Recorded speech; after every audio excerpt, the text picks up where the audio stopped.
officials and public servants throughout the state. Clerk, are there any revisions to tonight's agenda? Yes, Mayor. An agenda update was issued, adding items number 6 and 7 to the mayor's agenda. Those are the only revisions. Thank you. This takes us to the mayor's agenda. The first item is a proclamation proclaiming December 14th, 2023 as Bob Brenenstein Day. Clerk, could you read that for us, please? I'm sorry, Bob, I've been corrected. I don't want to, no disrespect. Bob Brenenstein. Correction. Proclamation. Whereas after an incredible 21 years of service, the fantastic Kansas City metro community, Bob Brettenstein has decided to embark on a well-deserved retirement. And whereas Bob Brettenstein opened Brett's Stein and Deli on November 15th, 2002, and since then it has been a cherished destination for birthdays, anniversaries, high school reunions, pub crawls, the best St. Patrick's Day parties in town, happy hours, lunch breaks, First Fridays, Saturday football games, and so much more. And whereas Brett's also catalyzed the transformation of the adjacent neighborhood, drawing more incredible local businesses to the Hill. And whereas Brett's famous Reuben sandwich has achieved legendary status, consistently hailed as the best in KC by food critics and casual foodies alike. And whereas Bob's family is so incredibly proud of him for not only realizing his dream to build a business like Brett's to support them, but for creating a gathering space that means so much to so many, and for continuing to bring people to historic Strawberry Hill. Now, therefore, I, Tyrone Garner, Mayor, CEO of the Unified Government of Wyandotte County, Kansas City, Kansas, do hereby proclaim December 14th, 2023 as Bob Brettenstein Day in Wyandotte County, Kansas City, Kansas, and encourage all citizens to recognize Bob Brettenstein Day. Thank you. Bob, you want to come to the podium, you and your family?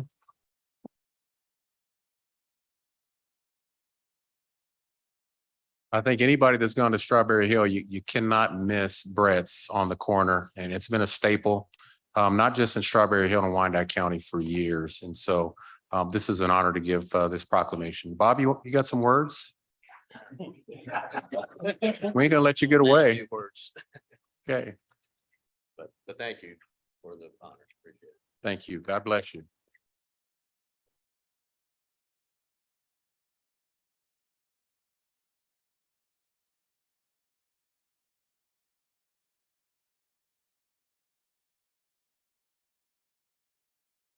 This takes us to items number 2 and 3. They're proclamations. Clerk, could you read the summarized versions of those? Yes. Now, therefore, I, Tyrone Garner, Mayor, CEO of the Unified Government of Wyandotte County, Kansas City, Kansas, do hereby proclaim Sunday, January 14th, 2024 as Justice Sunday Day in Wyandotte County, Kansas City, Kansas. Proclamation. Now, therefore, I, Tyrone Garner, Mayor, CEO of the Unified Government of Wyandotte County, Kansas City, Kansas, do hereby proclaim Saturday, January 20th, 2024 as Golden Royalties Chapter Day in Wyandotte County, Kansas City, Kansas. Thank you, clerk. That takes us to our 4th item. Is a presentation from Dr. Macon Cook. She can come forward, and staff regarding the Kansas City Public Schools Systems community-wide early literacy program. Also recognize Irene Cadillo as well as JD Rios and my community economic development community advisor, Lavert Murray, and Steve Williams for facilitating this meeting that we had with them. And we really thought it'd be important to share, not just with the commission and staff, but also the community as well on some of the good programs that are out there. So please proceed. Thank you. Thank you. Thanks for having us tonight. We're going to get our presentation up and going. All right.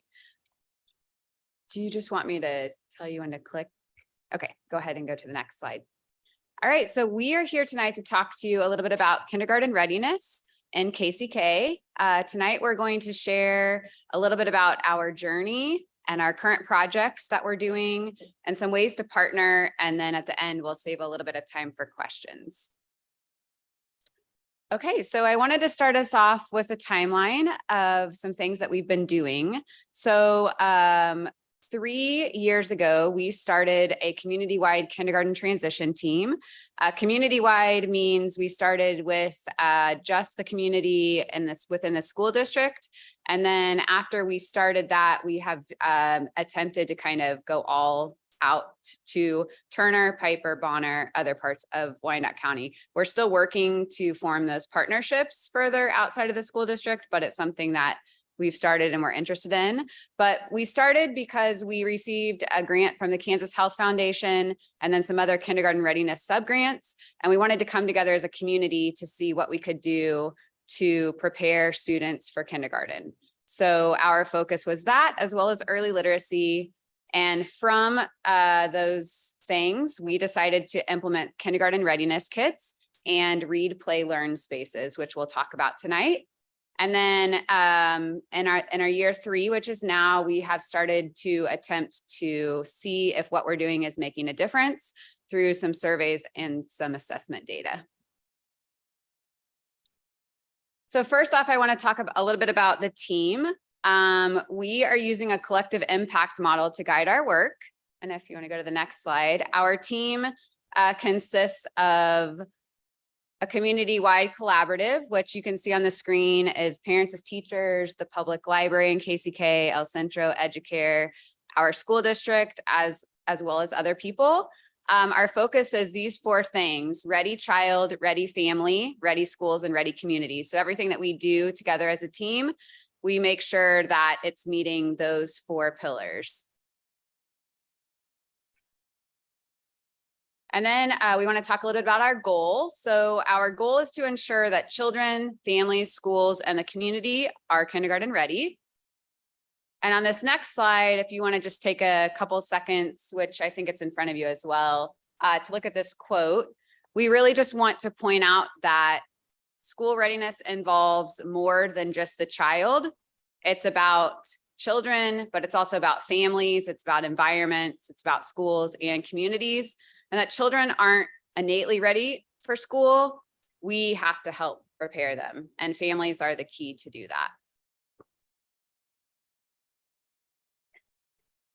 Good evening. I'm Erin Pitts. I'm the Early Literacy Access Specialist for KCK Public Schools, primarily with early childhood. And I'm going to share a little bit about how we're meeting our goals. And then afterward, Dr. Tucker is going to share more about what we're doing. So you can go to the next slide. So we have 4 small groups that meet on a regular basis bi-monthly. And one of these groups focuses on the kits that get sent home to families. We send out 1,500 kits, half of that school district preschool kiddos, and then the other half go out to childcare centers and home daycares, library, churches, other places like that. And then another project we have is our read, play, learn spaces. And then the other 2 groups that meet, we won't focus on tonight. We'll just focus on the first 2. You can go to the next slide. So in the last couple of years, we had a guide developed by this small group along with parents, other community members. We had some feedback from other kindergarten transition groups as well. And this guide was developed to not only help families understand what it means to be kindergarten ready, because that term is used very differently across the whole nation, as we probably know. So our guide was really developed to think about Wyandotte County and KCK as a whole. So we focused on the first side as being social emotional skills and development, physical development and health, because we know when children are healthy and physically healthy and they have those social emotional skills, then we can focus on academics like language and literacy and math and science. So this guide, we are complete with it. It's ready for going out into the school district, into businesses and things like that. And we do have copies that we can have made for any organization that would like to have it in their space. Go to the next one. So I'll share a little bit about the kits, not too much tonight, but these kits we have, which anybody's welcome to look at. We brought one with us. They are shared at conferences and then at community daycares and in-home daycares. We give them straight to the site and they share those with families to actually take home. They don't need to turn it back in. They get to keep the kit. Thank you. So we have things every quarter that focus on early literacy skills, numeracy, things like magnetic numbers, magnetic letters, anything that helps them develop those pre-reading skills. And you can go to the next slide. And these are some of the kiddos that are using the kits. And we also have had a lot of families who are sending us videos every day because they're so excited about using the kits at home with their kids. We have one mom who's just like thrilled over the moon, sending videos every day. And I told her, thank you so much. You don't have to do this, but we really love it. But she's just really excited, and they're teaching their kids in their home language as well, which I think is really awesome. Next slide. And then finally, just a little bit about our childcare partnerships. This is actually an in-home daycare that is using the kits. Then on the next slide, we've been partnering with childcare centers and the school district to provide just a lot of like collaboration and cohesion in getting kids ready for kindergarten all together. And now Eva is going to share about our Read, Play, Learn spaces. Good evening. I'm happy to share about the Read, Play, Learn spaces because that's a project that's right in our community. And what these spaces are designed to do is to create safe, fun, and engaging environment for children and family. They are equipped with child-sized furniture, books, lots of them, and the children can take them home. They have literacy items like blocks and letters and storage cubes and learning materials and information that are there in these learning spaces for families, such as happenings in the community and the county, about schooling information and health and wellness information. Currently, we have had 3 ribbon cutting events, and I will show you those spaces in just a minute. To ensure more of the Read, Learn spaces are available, we are inviting business organizations to partner with us in planning and hosting a space. We do appreciate it. We do appreciate Mayor Gardner and some of the commissioners and community members for attending the grand openings when we had them. Currently, the Read, Play, Learn spaces have been funded by a partnership with Lakeshore Learning Scholastic and Laundry Care Foundation.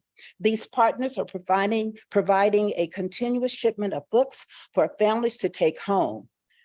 Also, we are in search of partners to help sustain and maintain these spaces throughout the year. Why are these spaces so critical? Because literacy is very important. It is vital to long-term success. Read, Play, Learn spaces enhance children's access to activities that support school readiness, such as talking, reading, writing, and playing. So let's go on to the next slide, and I would like to share with you some of the places. Going from top to down, to bottom. At the top on the left-hand side for me, you see all of the books. Our children can go inside, look at the books, and take one home. At the bottom, that is Rosedale Ultra Wash. We have a Read, Play, Learn space there. At the top, that's at the WIC building. We just opened that up. It was in October. And there's a space there for when folks come in for their appointments, the children can go over there and explore. At the bottom, the 2 pictures there, the one on the left-hand side, we invite some of our authors in our community to come and read to the children. And on the other side at the bottom, that's Leah's laundromat. She has a Read, Play, Learn space. At the very top, that was another community person. That was a person from the Monarch baseball team who came to read to the students. And at the bottom, you have an opportunity to see some of the furniture that's there. If you go to the next slide, here's Leah's laundromat on the queue. Go there and see this space.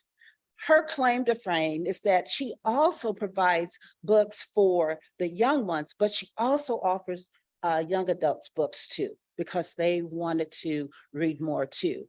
The next one is Rosedale Ultra Wash. And that's their space. And they're so excited that they had an artist to come in to draw, decorate the walls and add many different things. And then the last one is at the WIC building. And we just opened that. So what are we asking? We want you to be a part of this excitement. We need a place where we need to go to open up another Replay Learn space. Because here are the areas where we have them. We would like to have these spaces across our county. We would like that very much so. So the last slide for me is this. Who will be pictured in our next Replay Learn space? That could be you. Oh. All right, so just a couple final slides. So we're talking about planning for sustainability. Right now, we are utilizing some remaining grant funds. We have enough funding to support one more Read, Play, Learn center that we hope to do this spring. After that, we're looking to state grant funds and church grant funds. We actually have, for the past 3 years, received a very generous amount of money from the Church of the Resurrection, around $100,000. Some years a little bit more than that, to support our kindergarten readiness kits. So we're very grateful for them, and we hope to continue that partnership. The kits are very expensive because the kids get to keep everything that's in every kit at their house. So we want to be able to continue to do that. We're also looking now to reach out to local businesses who want to be invested in early childhood, and then some local government partnerships as well. And then ways that we'd like to partner moving forward. If there are networking opportunities, groups of people that we can get in front of to share our message, we would love to do that. If anyone wants to volunteer at any of our Read, Play, Learn events, we have ribbon cutting ceremonies where we invite the community to come and celebrate our new Read, Play, Learn center. We usually get media coverage so that people all over can see the great work that we're doing. We'd love for everyone to join our team and help us out. We're always and forever going to be looking for funding so that we can keep this going and keep our great work alive and well. And then we just really want to advocate for our early learners in our county and just spread the news that there's a lot that we can do when they're really young so that they're ready to go, so that they can graduate from high school as they get older.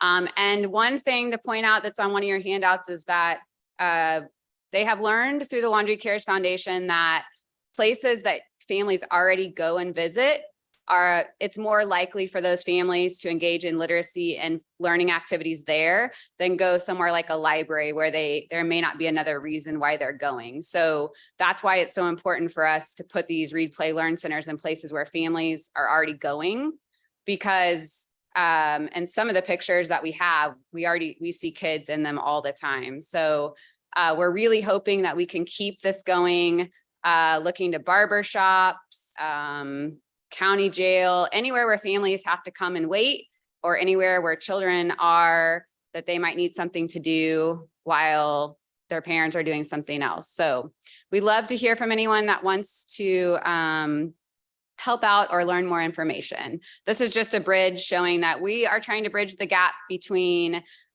school and home. And so a way that we can do that is through the kits, and another way that we can bridge this is through our Read, Play, Learn centers. All right, and there's our contact information. So you're welcome to contact any of us with if you need more information. We'd love to hear from you. And if anyone has questions, I think we're. All right, thank you so much. Yeah. We do have a question, Commissioner Ramirez. Thank you, Mr. Mayor. Thank you for bringing this forward. If you most don't know, I work in the education field. I work for a private school who has students who have language-based learning disabilities. So the majority of our student body has learning disabilities, but we like to call them learning differences. Mhm. A lot of our students have dyslexia, dysgraphia, dyscalculia, ADHD. And so this this type of program is very crucial for those certain type of populations of students, but not just for that certain type of population, but for all students. Kindergarten is a critical year for foundational mathematical concepts, phonology, everything that a student needs to thrive. It comes from kindergarten. So anything and everything we can do to get our preschoolers ready for that critical year, I support, and I would love to help in any way, shape, or form. I know I was invited to the Rosedale ribbon cutting, but unfortunately I couldn't get a sub to take my to take my spot, so I wasn't able to attend the ribbon cutting. But and then I was telling Commissioner Davis, is like, you guys were speaking my language, giving the presentation. You know, education is something very important to me. I love my students, and so if I can do anything here to help the students in Wyandotte County and Kansas City, Kansas, I will do it. So if you Thank need my help on anything, please let me know. All Thank right, you. thank you so much. Thank you, Commissioner. Commissioner Davis. Thank you, Mayor. Thank you all. This is a great presentation and very, very exciting. You all may or may not be aware, and I think we are working with USD 500 folks on the Raising WICO committee, which is all about childcare access in Wyandotte County. And so I think it would be great to maybe have you all present, or at least have some sort of bridge or partnership, because all of that is about childcare access. I also think it would be great for us to explore maybe an option here, either at City Hall or in the health department, because we do have spaces where parents are waiting, whether it's for appointments or what have you. And so it would be a great first step in that partnership to have a read, play, learn space here in the UG. We tend to be, in my opinion, a little sterile when it comes to our decor. And so we can use some color, we can use some other decor that is more family friendly. And yeah, just kudos to you on the great work that you're doing. Thank you. Thanks. And I believe you all are in the health department, aren't you? Yeah, What? yeah, in the WIC building. So, and so some of you might ask, well, Mayor, why did you bring these individuals here tonight? Not just because of the good work, but also because WIC in our health department has partnered, and we were at that ribbon cutting as well, and USD 500 is partnered as well. I take it. And so that is, Commissioner Davis, one of those spaces. But as we know, they're asking, we need many more spaces, because I've always said the first step to hope, the second step to opportunity, and the third step to an improved destiny starts with an education. And you all are doing that groundwork, boots on the ground, to really hit those areas, like you said, in between families and kindergarten. And we all know that the data is out there that shows that early childhood education really has a profound positive impact on people's lives. And as these children grow from that education, they tend to be more productive in our communities.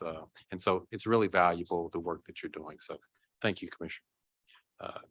We have, I believe, Commissioner Bynum is on deck. Thank you, Mayor.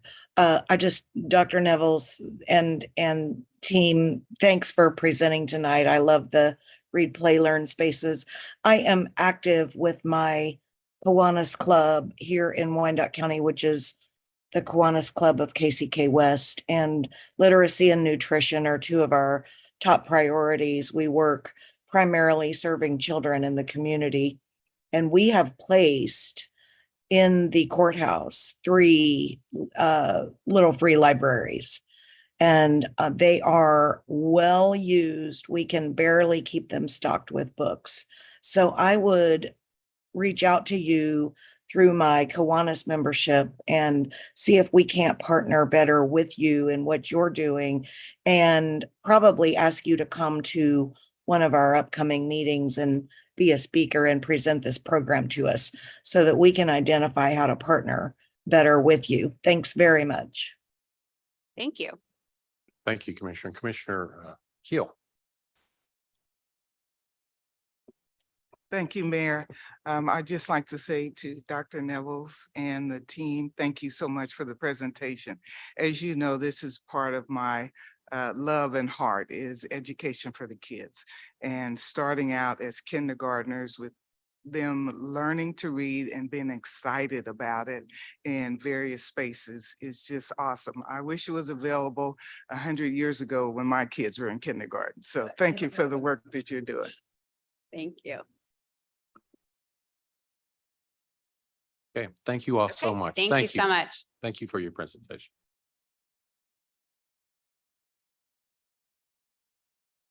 That takes us to item number 5, and I'll ask Chief of Staff Irene Cadu to come, and she'll do a presentation about appointments to boards and commissions. Mayor, Commissioners, County Administrator Irene Caudillo, back for the second round. It is always an honor to stand before you, but I wanted to come and really affirm the presentation I made to you last month and really say that it can be done. Mayor's appointments will be complete tonight in your consent agenda. When I think about Commissioner Burns, one of his, I think, first things was to make sure he was either reappointing or finding appointments for his position. I'm not going to call the rest of you out, but I will say it can be done. But I want to remind you very much in a sense that the Legislative Auditor's Office has a report for the new commissioners. You can see it in the commission office that really emphasized the board seats that were vacant and some longstanding. But even after that presentation last month, some of the board and commission chairs even indicated that those vacancies hurt quorums. So in trying to move things forward in these commissions, it becomes very hard to do, or at least do the work that we want in regard to opportunities for our community to represent and be a voice at the table on some of the most important issues. So many of you, I think many times we tend to focus the attention on those appointments that that people want to be a part of. The golf advisory, they want to be a part of the housing authority, because that's kind of what we hear a lot about. As we mentioned last month, there are plenty of more. But when I looked at the legislative audit, along with some of the chairs, there were at least 4 that popped up. Of course, we all know the housing authority, and everyone either will ask you to be on the board or find a way to be on that board, because it is about low income, moderate individuals and really creating some sustainability. But the ones that seem to be affected by quorum and have some vacancies are the Human Relations and Disabilities, which is really to foster mutual understanding, respect, and relations among racial, of course, religion, ethnic, and minority groups. Those check out your appointments, because there's some vacancies there. The Wyandotte Leavenworth County Area Advisory Council on Aging, that helps with the planning, coordination, and advocacy, has some vacancies there. The Law Enforcement Advisory Board, particularly for the new commissioners, you've got some appointments to make there, and they are having quorum issues. Great start to a year. They're trying to finish their final report, and they advise and assist in policy development, education, community outreach. Sheriff and police chief come every month for back and forth conversation and important. And then we all know the Board of Parks Commission is one that I think everyone will say that's what I want to be on, which advises the Parks and Rec. So we know about planning and zoning and some other ones, but those are commonly known boards. And what I want to remind you in particular is to work with the administrative assistants in your commission office to assist you with the vacancies that you have, but also don't be hesitant with your peers or with the mayor's office that we can help you get it done. like we did in the mayor's office. Let's get it done. So there, but I wanna, tonight was really more important because I skimmed over the two that you approved last month.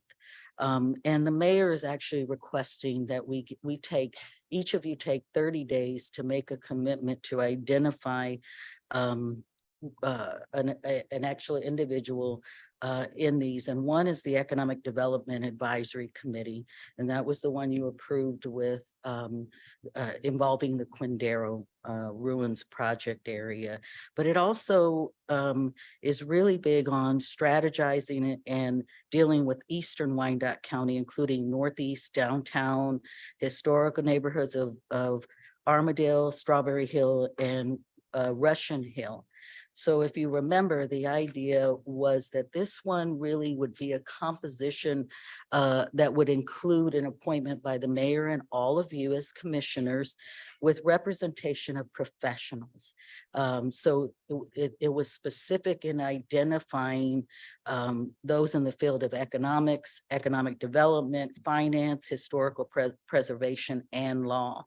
So it could include some unified government officials, but it is now your time to really think about how you identify a community to represent that particular board.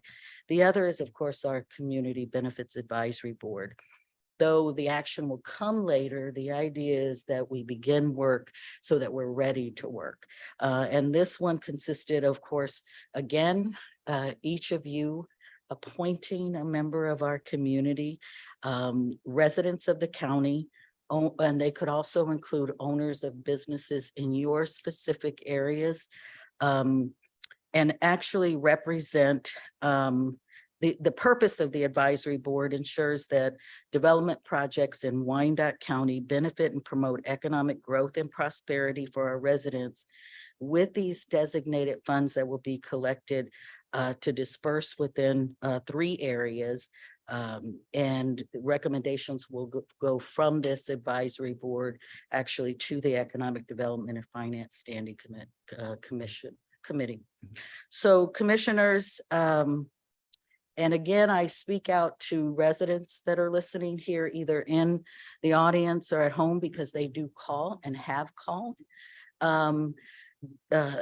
It is so important to offer this opportunity and really garner shared lived experience of those that are in our community, don't often get asked to have seats at the table, and voice and represent for a better Wyandotte County. So I thank you for listening, and any help that the mayor's office can provide, please let me help. Thank you. Thank you, Chief of Staff. We have a question, Ms. Cadillo. Commissioner Ramirez. Sorry. Thank you, Mr. Mayor. Thank you, Chief of Staff Cadillo. We've known each other for a while now. You can call me out anytime you'd like. But just to give you an update on mine, I got 4 more and then I'm done. So I'm almost there. And Commissioner Burns makes it seems like we're all slacking up here. He was the first one to get all of his on the agenda. But thank you for keeping us updated on this and keeping us on track to get these, because these boards, as some may think, they may not be important, but they are, because they help not only help us as a commission to make decisions, provide us recommendations, but also brings in the citizens into civic engagement. Yes. It brings their voices into the process. So thank you for keeping us on track. No, thank you. We do appreciate it. I just know that we've talked about the difficulties. I think there's some opportunity that, again, as I mentioned last month, to use each other's networks, but also just call out to the community, because they should be calling you, because they definitely do call the mayor and ask for certain. So we've been rebuilding our task force, but I think there's some people out there willing to give time and talent to help particularly our unified government staff as well. Thank you. Thank you, Commissioner. Thank you. Thank you. Okay. This takes us to our next two items, items number 6 and 7, and I just have to start off by apologizing to the commission. Normally I try and get things to you all in a way to where you all can make an informed decision. This one was kind of easy. It's kind of straightforward and to the point. What we found out, just looking at things, we found out that both the DA and the Register of Deeds elected positions were left out of parity as well as cost of living increases. And so when that came to my attention, pretty much at the last minute, I got with legal, and legal did a real good job of, and I'd have to just say kudos to that team of really looking at the ordinances and realizing that that was the case and that there was an opportunity to bring some of our elected officials up to parity. I know we've done that with the sheriff, and I know in years past, the mayor and I believe the commission were brought up as well, but this is an opportunity to bring some of our electeds up to parity in a way that better reflects their day-to-day duties as it's been established in the ordinances. But again, I apologize. But again, this is really about parity for our elected officials, and there might be more to come, but this is a first step to make sure that they're included in the same type of benefits that we've been afforded and our staff as well, that was approved through the budget last year of increases, but then also adding the parity component onto those elected officials that have been without for a considerable amount of time. So the first item, which is number 6, is a resolution amending section 2-142 of the Code of Ordinances pertaining to the salary of the Register of Deeds. And I'll ask our legal counsel to make some remarks. Yes, the ordinance, the proposed ordinance in front of you. If you go to the second page, section 2, it places the Register of Deeds to be equal to the mayor's salary. So it takes out the amount, and then because the mayor receives the cost of living, then that just automatically would follow along. So that section was removed. And then the deputy was given a higher numerical value, and that number was derived from the chiefs of staff for the mayor. And so since that could change in the future, that would be, it would not fluctuate with the chief of staff, but then would go on to incur any cost of living adjustments and or performance evaluation adjustments. And so those were the two changes that the mayor had asked for in this ordinance. Okay, do any members of the commission have any comments or questions? Commissioner Ramirez. Thank you, Mr. Mayor. I don't have any questions, more comment going to what you're saying about, giving us time. Like I support this but I ask moving forward, if we go through the committee process, because that also allows for a more robust conversation, allows the community to have public comment on these ordinances. We have a committee system for a reason, so I ask that we use it. Because I say, again, I don't have a problem voting on this, but I just first night seeing it, reading new ordinances, we're changing our code, and we're just getting, and I know it's apology in your last minute, but as you said, there may be more coming. I ask that those go through the committee process. Thank you. Thank you. Okay. I'll entertain a motion for approval of the resolution.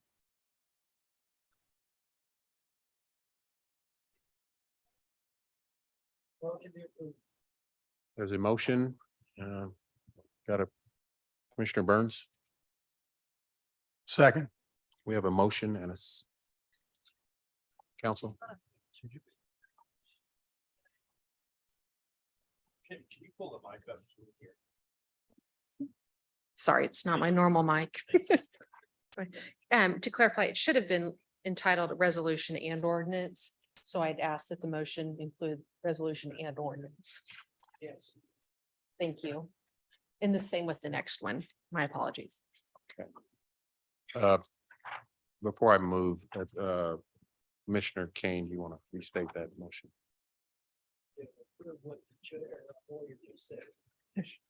Okay, that works.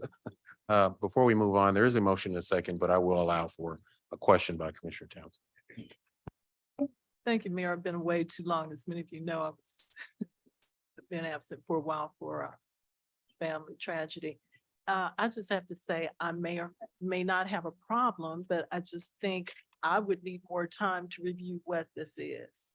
That's the concern I have with it. I don't know what it says with just being presented with this. May be no problem at all, but I think these things should go through committee. And I would not feel comfortable voting for it, not knowing what it says. So if one of my constituents wanted to know, well, what did you just vote on and why did you vote it? I couldn't tell them because I've just been presented with this. Would it be so detrimental that this be sent to committee instead of voted on tonight? Is there a particular reason these have to be acted on tonight? Well, they're pretty straightforward, Commissioner. I mean, it's But I just, just haven't had time to read it and really see that. That's the question. it's- They may very well be. it's in front of you. There's less than 3 sentences and it really says, I mean, I could give it to a fifth grader and they could understand that it's a parity issue and Well, maybe they could. and I don't but- mean any disrespect. Well, with that's that. what it sounded like, though. No, no That's disrespect. what it sounded- This looks like more than 3 pages to me. And when I, What, let me finish. What it includes is the actual ordinance. And the additions are the areas that have been outlined as far as what is to be changed. There is no change to the ordinance other than what is standing directly in front of you. And it is not a lot of language. It's very distinct, it's direct, it's thorough, and it's self-explanatory. well, as I said before, Mayor, I read the entire ordinance when everything is presented. I understand that there are certain things that are scratched through and others not, but just haven't had time to read that. And I devote attention to whoever's in front of us. And I would still wonder if this is not something that could go through committee. Well, it's here tonight and no disrespect again, Commissioner, and I do appreciate your question. When I brought this forward, we tried to make sure that it was very clear and is this distinct. There's not a lot of changes to it, but because of when I caught that everyone else, including this commission and our staff, received these pay raises, and these individuals were left out. I just wanted to make sure that they've got the same opportunity to have parity and increases, just as all of us have been afforded. That was approved through the budget. And so it's a matter of fairness and parity. And there's nothing else with that, to make sure that they're in line and that they're being paid considerably equivalent to the type of work that they do amongst their peers. Could they not be paid retroactively if this went through committee? I believe it could, but I've made the decision to bring it here to this body tonight. Thank you. You're welcome. There is a motion and a second. Clerk, roll call. Roll call. Townsend, No. Burns, Aye. Ramirez, Aye. Hill, Aye. Kane. Lopez, Aye. Stites. Davis, Aye. Bynum, Aye. Burrows. Aye. Motion carries. Thank you. That takes us to our next item. And it's the last item on the mayor's agenda. It's the approval of resolution establishing salary parity for the district attorney. Again, I know we've taken care of the sheriff to make sure that he was in line. These are our top public safety law enforcement officials in the county. And the DA being at the top of that food chain, it would be, and he's another one that did not, when it came to my attention, receive any type of parity or increase. And so when that came, again, it's straightforward. And so same situation as item number 6. And I'll entertain a motion. Move for approval. Kane, second. We have a motion. And is that with the same clarification that Yes. it's resolution? Yes, thank you. Okay, again, just to be clear, that is a motion for the resolution and the ordinance, correct, Yes. Commissioner? We have a yes, and that second. Okay, there's a motion and a second. Any further discussion? Seeing none, clerk roll call. Roll call. Townsend, No, Burns, Yes. Ramirez, Aye. Hill, Aye. Kane, Lopez, Aye. Stites, Davis, Aye. Bynum, Aye. Burrows. Aye. Motion carries. Thank you. We will now proceed with the items on the planning and zoning portion of the agenda. And tonight we have two distinct parts of our meeting. The planning and zoning portion will be handled, followed by the regular commission meeting. I ask the clerk to read the statements required by state law governing the planning and zoning portion of the meeting, followed by the items on the planning and zoning consent agenda. Clerk, can you give your statement and disclosures? Good evening. We would like to welcome all present to the meeting of the Unified Government Commission. Members of the commission are Mayor CEO Tyrone Garner, Commissioner Melissa Bynum, at-large District 1, Commissioner Tom Burrows, at-large District 2, Commissioner Gail Townsend, District 1, Commissioner Bill Burns, District 2, Commissioner Christian Ramirez, District 3, Commissioner Evelyn Hill, District 4, Commissioner Mike Kane, District 5, Commissioner Phil Lopez, District 6, Commissioner Chuck Stites, District 7, and Commissioner Andrew Davis, District 8. As each petition is called, all persons for or against will be given the opportunity to express their views. If this is the first time that a particular petition has been before the commission has three options. Number one, it can approve the recommendation of the planning commission with 6 votes. Number two, it can override the planning commission's recommendation, but it would take 8 votes to override. Number three, it can return the matter to the planning commission for further consideration, together with a statement specifying the reasons for the referral back to the planning commission. The consent agenda is the first part of the planning and zoning agenda. Items on the consent agenda have received a unanimous vote of recommendation by the planning commission. Unless there is a request to set aside an item from the consent agenda by the applicant, a member of the public, the Unified Government Commission, or others, then the planning commission's recommendation on all of the items on the consent agenda will be adopted by the Unified Government Commission at one time. I will read the list of agenda items on the consent agenda, and when I have completed the list, the mayor will ask if there are any requests to set aside items from the consent agenda. This is your time to come to the microphone and provide the agenda item to be set aside if you do not agree with the planning commission's recommendation. If you're joining us virtually, this is your time to raise your hand and once acknowledged, provide the agenda item to be set aside. If you contacted the UG clerk's office, that item will be set aside by the UG clerk on your behalf. If an item is set aside, the matter will be discussed and voted on separately. All items not set aside will be approved with the planning commission's recommendation. We appreciate the attendance of those people here this evening, and we recognize the importance of each petition. We would, however, remind you that there are a number of items on the agenda and would appreciate your efforts to make your remarks as concise as possible. We ask that anyone with a cell phone, please turn them off or switch to non-audio so you will not disturb the meeting. If joining us virtually or by phone, we ask that you mute your phone when not speaking to avoid background noise so you will not disturb the meeting. Once the petitioner makes their presentation, anyone for or against will be allowed the maximum 3 minutes to state their views. As you come to the microphone, please state your name and city for the record if attending in person. This is your time again to raise your hand if you're joining us virtually. When your name is called, please state your name and city for the record. The mayor and commission are required to disclose contacts with proponents or opponents on any item on the planning and zoning agenda. At this time, does any member of the commission wish to disclose any contact with proponents or opponents on any item on the agenda?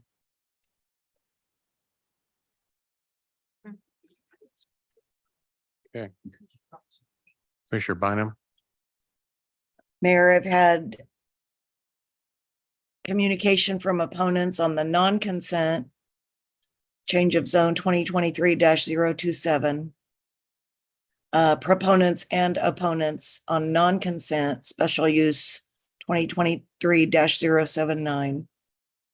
and opponents of PR 2023-034 and MPL 2023-017 that goes with it. That's it. Thank you. Thank you. Commissioner Stites. Proponents of COZ 2023-027 and also PR 2023-028. Thank you. Commissioner Ramirez. I have received communication from opponents of PR 2023-034 and its companion application MPL 2023-0-017. Thank you. Commissioner Davis. Thank you, Mayor. I've received communications for proponents and opponents of SP 2023-079, PR 2023-034, and its companion MPL 2023-017. Thank you. Commissioner Burrows. Thank you, Mayor. Much like the others, COZ 2023-0-27 opponents and 034, the proponents and opponents both. Thank you. Commissioner Hill. Thank you, Mayor. I received communication on SP 2023-079. Thank you, Commissioner. Commissioner Stites. I come back to me. I can't find it. There's one more that I need to disclose, but I can't find it. Sorry. Okay. Do any of the members of the commission, I'm sorry, Commissioner Kane. Paul Stites here.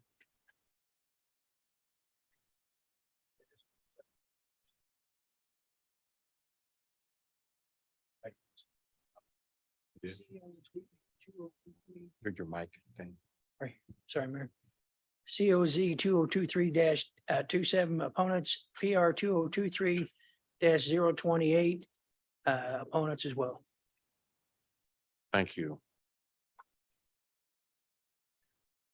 Okay. Do any members of the commission, the county administrator, the public wishes set aside any item on the planning and zoning? Getting ahead of myself. Clerk, could you read the consent agenda?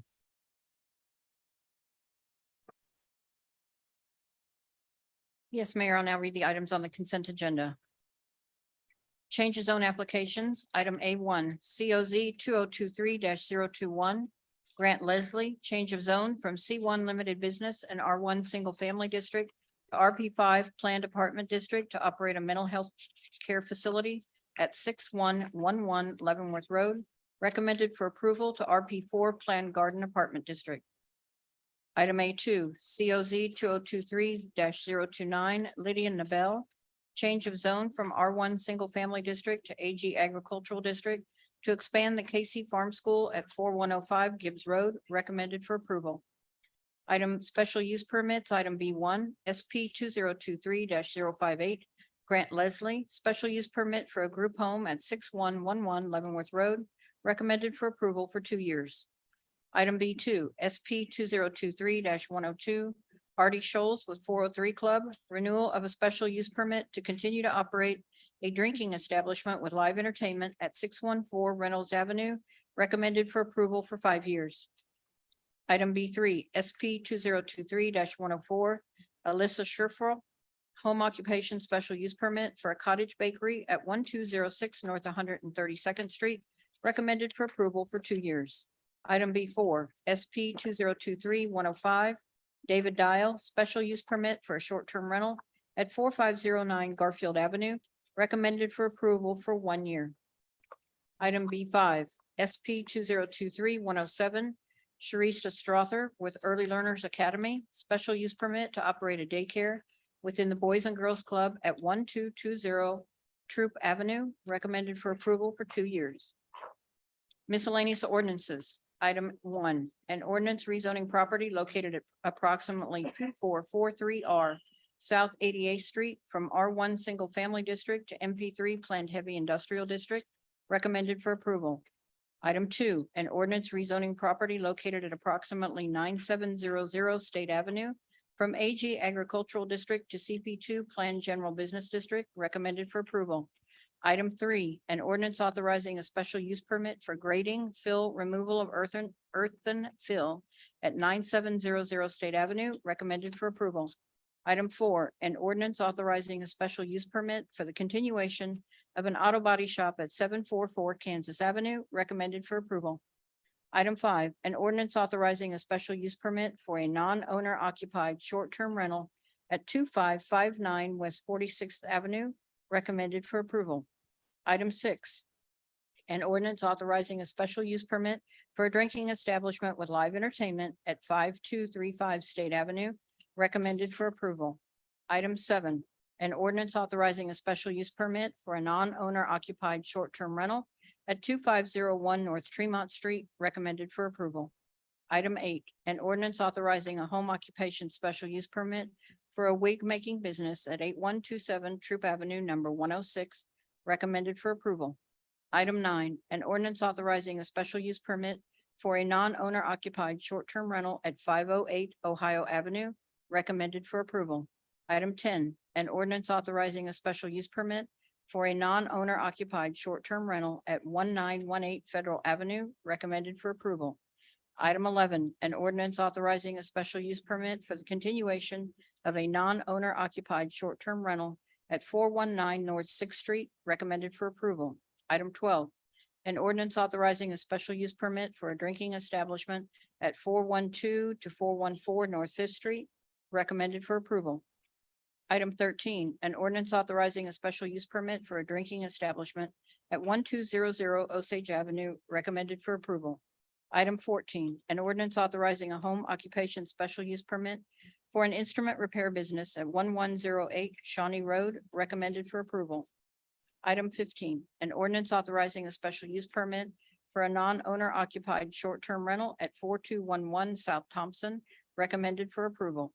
Item 16, an ordinance authorizing a special use permit for a used truck dealership business at 1701 South 45th Street, recommended for approval. Item 17, an ordinance authorizing a special use permit for a non-owner occupied short-term rental at 625 Northrop Avenue, recommended for approval. Item 18, an ordinance authorizing a special use permit for a non-owner occupied short-term rental at 535 Central Avenue, recommended for approval. Item 19, an ordinance authorizing a special use permit for a non-owner occupied short-term rental at 4110 South Minnie Street, recommended for approval. This represents all the items on the consent agenda. Thank you, clerk. Do any members of the commission, the county administrator, the public wish to set aside any item on the planning and zoning consent agenda? If an item is not set aside, all items on the planning and zoning consent agenda will be voted on by one vote to follow the recommendation of the planning commission. Move for approval for all items. Borough second. Okay. I'll accept those for now, but I'll ask anyone in attendance. Would you like to set aside any item? So please state your name and city for the record. Clerk, is there anyone joining us virtually who'd like to set an item aside? No hands are raised. Okay, there is a motion and a second for approval. Any discussion? Seeing none, clerk roll call. Roll call. Townsend, Aye. Burns, Aye. Ramirez, Aye. Hill, Aye. Kane, Lopez, Aye. Stites, Aye. Davis, Aye. Bynum, Aye. Burrows. Aye. Motion carries. Thank you. This takes us to the planning and zoning non-consent agenda. And the first item, clerk, could you read that in its entirety?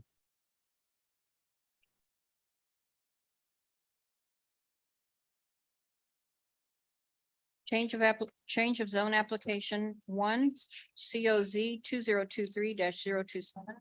Alex Elliott with Atlas Land Consultants. Change of zone from R1 Single Family District to RP4 Planned Garden Apartment District to develop a senior living facility at 9205 Garfield Avenue, recommended for approval with a vote of 5-3. I'll ask staff to make some opening remarks. Mr. Han? Thank you, Mr. Mayor. Gunnar Hand, Director of Planning and Urban Design. Again, this is a proposed project to rezone from R1 to RP4 Garden Apartments for a 3-phased senior living center. This case was remanded back to the City Planning Commission at the Board of Commissioners November 2023 hearing. It was heard again at the December City Planning Commission and was before you all this evening for reconsideration. In between the December City Planning Commission and this hearing, a protest petition was filed. It was reviewed by staff and deemed invalid. It did not meet the standard for the area in opposition around the proposed project. 20% was required, 13.75% was obtained. This is in the Prairie Delaware Piper Area Plan. Staff received no letters in support. There was opposition predominantly from the single family neighborhood to the east. There are no notices of violation on this property. Staff agrees with Planning Commission, recommends approval with conditions, including pedestrian connections to the existing sidewalk network. It will have to come back for a final development plan and to follow the multifamily design guidelines. I do believe the applicant is going to request a holdover. Thank you. Applicant, if you're present. Okay, clerk, could you acknowledge the applicant?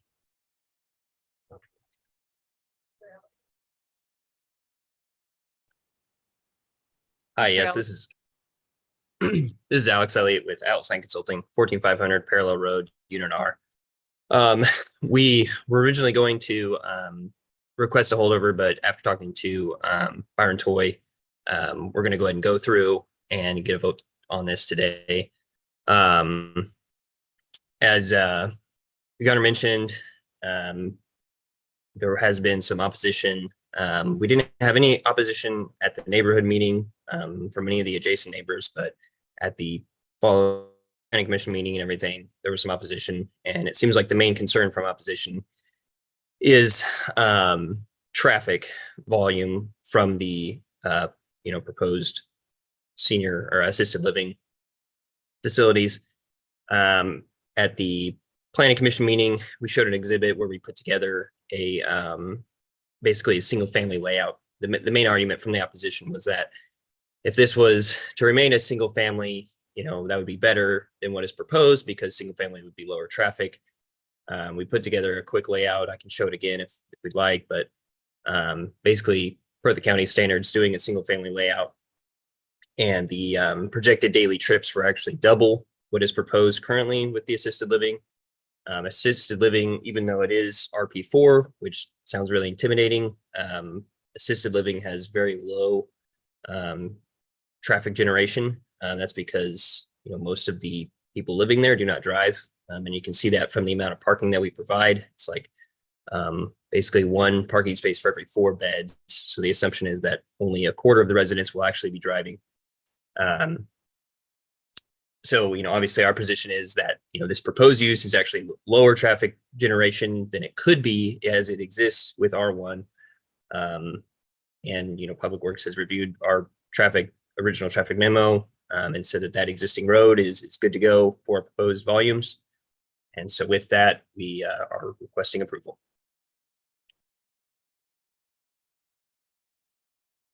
Thank you. I'll now open the public hearing. Clerk, have you received any notifications from the public who wish to express their comments in favor of the item? No comments received. Is there anyone present who'd like to speak in favor of the item?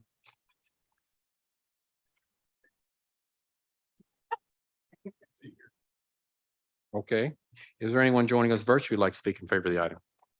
No hands are raised. Clerk, have you received any notifications from the public who wish to express their comments in opposition to the item? No comments received. Is anyone present who'd like to speak in opposition to this item? If so, please come to the podium and state your name and address for the record, as well as your city. Yes. A resident. Good evening, Mayor, Commissioners. Name is Gary Johnson, Kansas City, Kansas resident, longtime resident. I totally disagree with what they said for as the number of percentage that disagree. What I have here is I had received that there was 25 letters that went out. Of those 25 letters that went out to the public, notifying them of the change, 3 were interesting parties. One was the petitioner himself. 2 were possible sellers of the property, and 1 was possibly a buyer. That is 7 out of the 25. That leaves you 18 people or 18 letters that went out and said that did not have anything that was not involved in the buying, selling, changing, developing, or purchasing of the property. That left you 18 letters. Of those 18 letters, 2 of them belong to one person. They came in their name and they also came in their name as a trustee. That left you 17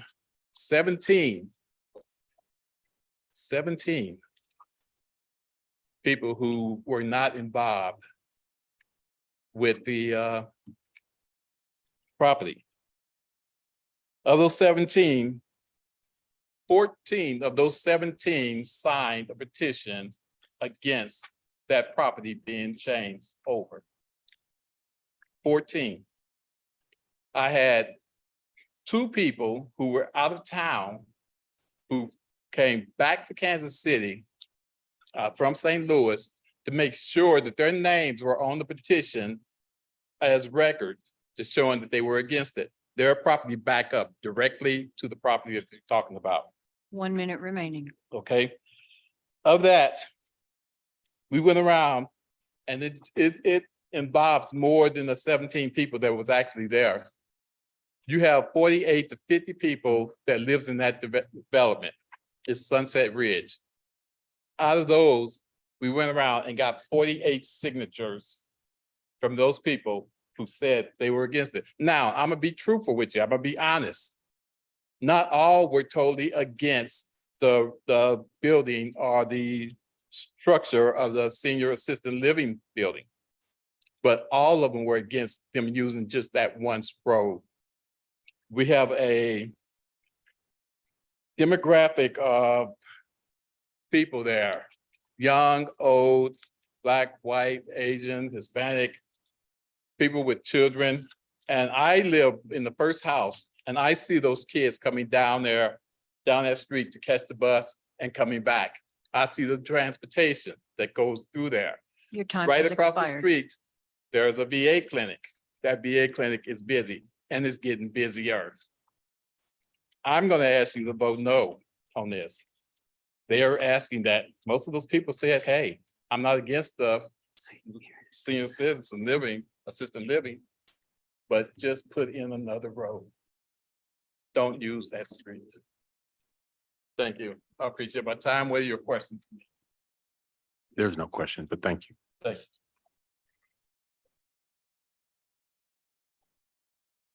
My name is Lawrence Harvey. I also live in Kansas City, Kansas.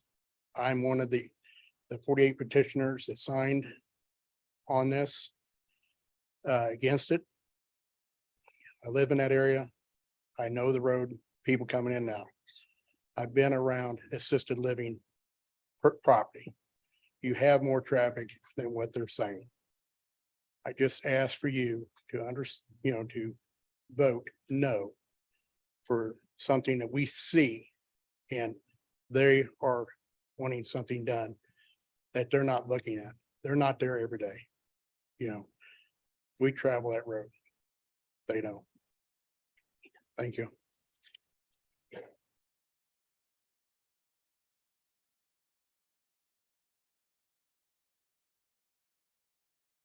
Hi, I'm Jessie Villarreal. I live here in Kansas City, Kansas.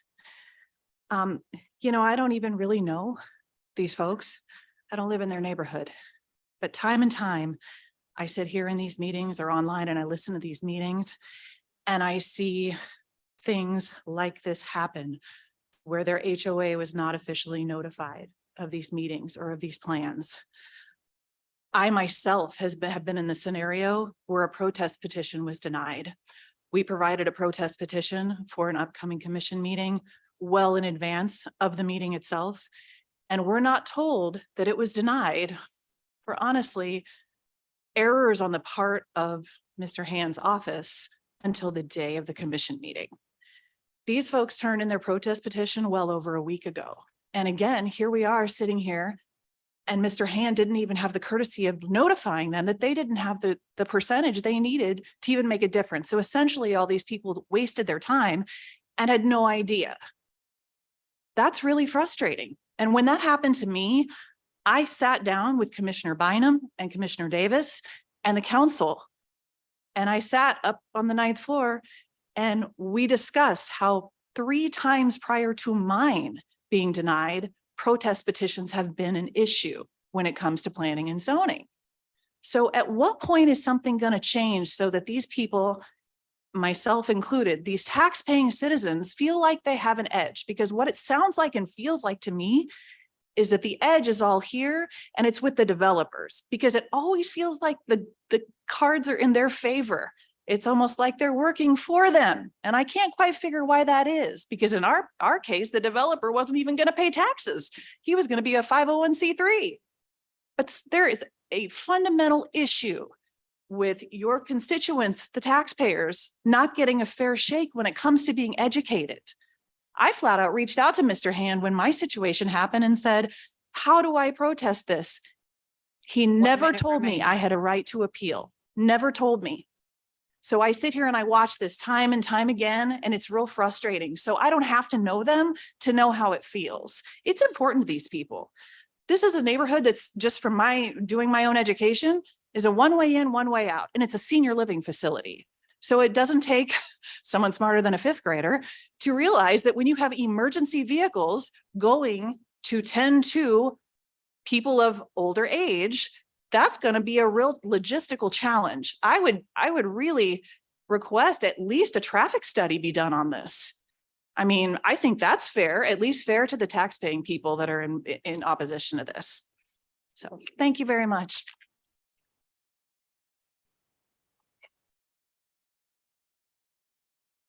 Okay. Clerk, is there anyone joining us virtually who'd like to speak in opposition to the item? No hands are raised. I will now close the public hearing. Petitioner, closing remarks. Yeah, this is Alex Elliott again, with Atlas Sign Consulting. Just to address some of the concerns that came up. A traffic study was done. Basically, a traffic memo was prepared, comparing the projected traffic volumes of the proposed assisted living facility and taking into account the existing traffic load of the existing subdivision. Now, your average 2-lane road, like the one that exists there, 92nd Street, is capable of handling around 1,000 trips a day. The combined total after this development would be fully phased out would be around 700 trips per day. So still a lot of capacity left in that road. The owner estimates, talking to other assisted living owners, that they have around 2 ambulance trips a month. 2 trips a month. Not very many trips from the ambulance there. A lot of capacity left in that road. The other concern with the neighborhood list, basically the people who are sent letters, that list comes from the unified government. You know, they tell us who to send the letters to. We send the letters. That's all it is. We didn't intentionally leave anybody out. We just sent the required neighbor list letters, and that's what we did. So, and I believe, and Gunnar, correct me on this, but I don't believe there is a HOA in that subdivision. So of course that, there was no HOA to notify.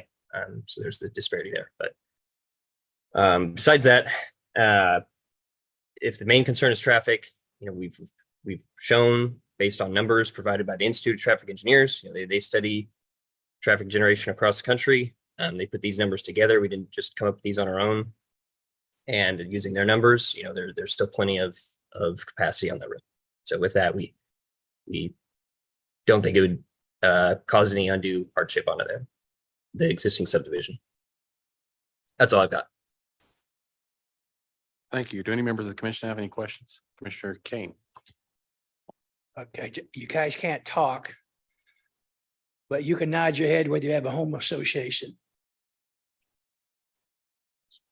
And something else that's frustrating, just because they only had to send it to within 200 feet, that's a whole community that's affected, not just ones that are butting up to the property.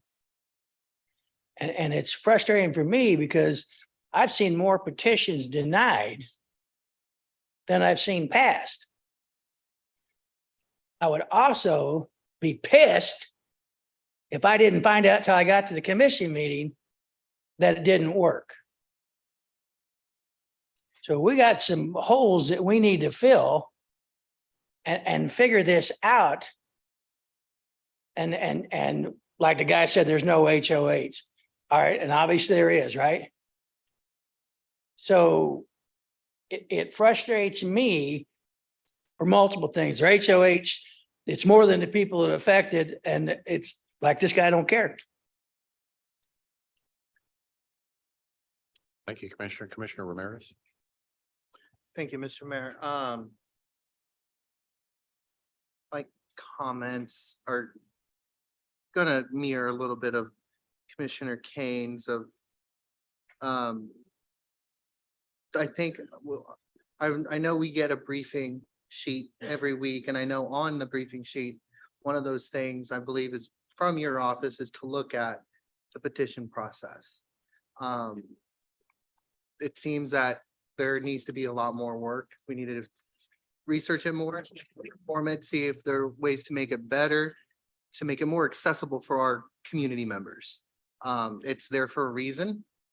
It's their voice, and so we need to make sure that we're using it in the right way, and if it needs to be changed. So I would lend my help in any way to you, Mr. Mayor, to help with that. Thank you. Thank you, Commissioner. Commissioner Stikes. Well, we'll kind of bite my tongue a little bit here because I think Commissioner Kane did a good job at the concerns here. The petition process, it appears that there's some flaws in it.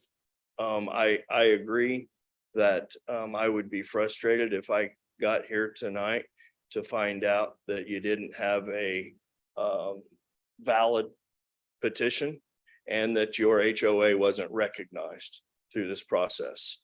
I'm not sure why that is, but it needs addressed. We need to fix it. The other thing, you know, as far as us reaching out or the petitioner reaching out to the applicant, I guess, to just the ones that he's required to do.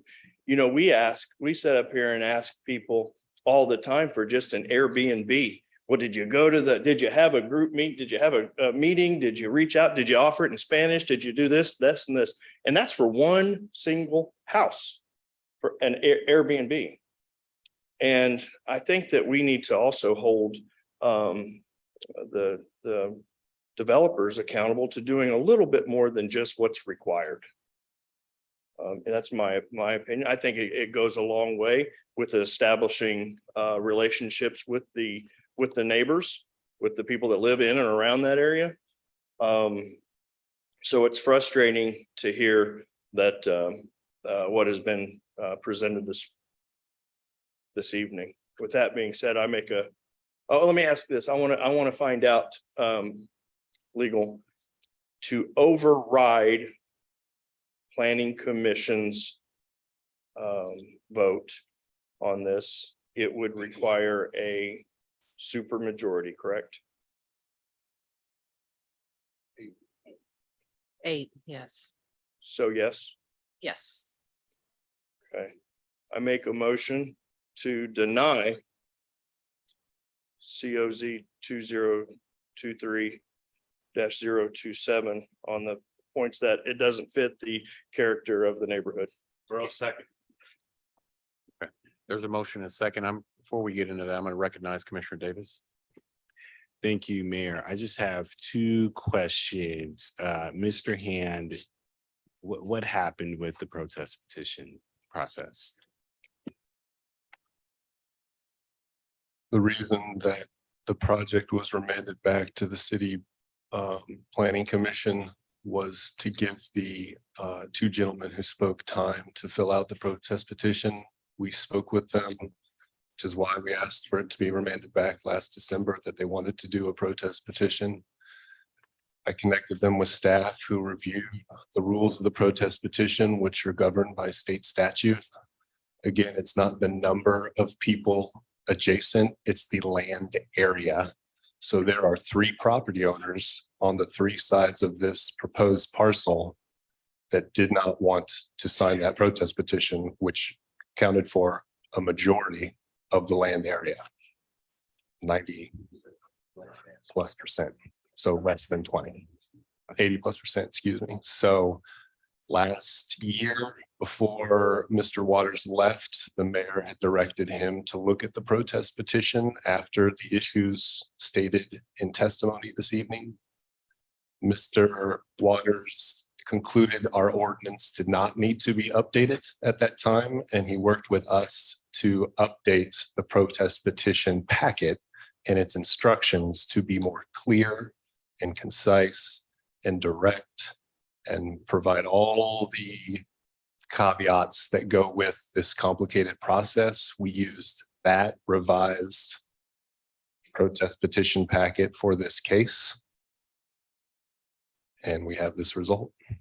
Okay, gotcha. Because I think that meeting with Mr. Waters, I remember meeting with him, came out of my meetings with constituents regarding the Cernich development. One more question, is it the developer still here? Do we know? So I just have a question for you, sir, because there has been a motion to basically deny this. Is it all or nothing regarding that extra road? Because as I hear from folks, they're saying they're okay with the development, but put another road. Do I have that put another road in addition, 2 roads in and out? So I'm assuming, sir, you've spent quite a bit of money, you've spent quite a lot of time, and we vote on this, we shut it down. Is it all or nothing for you? So first of all, I'm not the developer. I'm actually the engineer on the project, and we're just representing the developer through this process. But it's not even an option. This property does not go all the way through to 94th Street. It did previously, and the previous property owner split it off to where now the only access that this property has is onto Garfield Avenue, which connects to 92nd Street. So it is the only option. Okay, all right, thank you. Thank you, Commissioner. Commissioner Hill. Thank you, Mayor. I'd just like to ask Mr. Hand, in regards to getting back to the neighborhood constituents, what is the process for that? I'm new, so it's probably written somewhere, but I don't know it yet. I apologize. Gunnar Hand, Director of Planning and Urban Design. Obviously, our lead planners work with the applicant and the community to the best of our ability. By the time it reaches the Board of Commissioners hearing, it is obviously your meeting, not the meeting that I administer with the City Planning Commission. As such, it's run by the city clerk. We provided the protest petition and our analysis of it to the city clerk. That's what the ordinance requires. Okay, so I just bear with me for a minute. So you're saying it's not your responsibility, correct? It's the city clerk's responsibility to get back to the neighborhood constituents. I'm just trying to understand. The ordinance speaks to it in that nature, as there's a separation between City Planning Commission and Board of Commissioners P and Z meeting. So all notifications for the Board of Commissioners hearing goes through the city clerk. Very often we'll get comments and letters and stuff up to the day of the Board of Commissioners hearing. We always make sure to copy the city clerk because they keep the file once it gets past City Planning Commission. Okay, thank you. Thank you, Commissioner Ramirez. Thank you, Mr. Mayor. To jump off of Commissioner Hills, is that stated in the packet? That all of that, the comments after P and Z have to be forwarded to the city clerk and that they will hear back from the city clerk? Is that stated in the packet? Which packet are you talking about, Commissioner? The protest petition packet. I'd have to re-review it. I'm not 100% sure. Because if it's not, then that would be, we would need to put that in that packet of information so the constituents know that after P and Z, if you apply for a protest petition, all your information, everything should go to the city clerk by city ordinance, and that it's the clerk's office to notify, not planning and zone, not planning. I can double check. Okay, and again, if it's not in there, then we definitely need to put that in there, because I think that's where the confusion is coming from. They're sending everything to your office, when by process, it's supposed, it should be sent to the clerk's office. And if legal, if we could clarify that as well, whose responsibility is for after P and Z before it comes to us, where protest petition, where their information and who notifies who. I think that'd be good if we can have some legal clarification on that. Thank you. Okay, there's a motion and a second. Any further discussion? Seeing none, clerk roll call. Roll call Townsend, Aye. Burns, No. Ramirez, Aye. Hill, I'm sorry,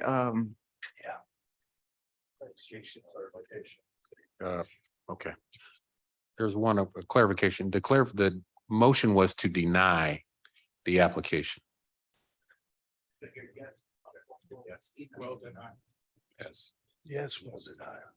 So if you say yes, you're saying yes to support the motion to deny the initiative. so yes. Kane, Lopez, Aye. Stites, Davis, Aye. Bynum, Aye. Burrows. Aye. Motion carries. Commissioner Burns, I'm sorry. I'm sorry, in the clarification on how to vote, I vote aye. Okay, for the record, if you can, the record reflect that Commissioner Burns voted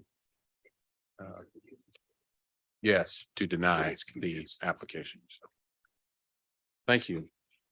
Before I go any further, this was brought up by a constituent, Commissioner Townsend. I used inappropriate lingo that was associated with my past profession.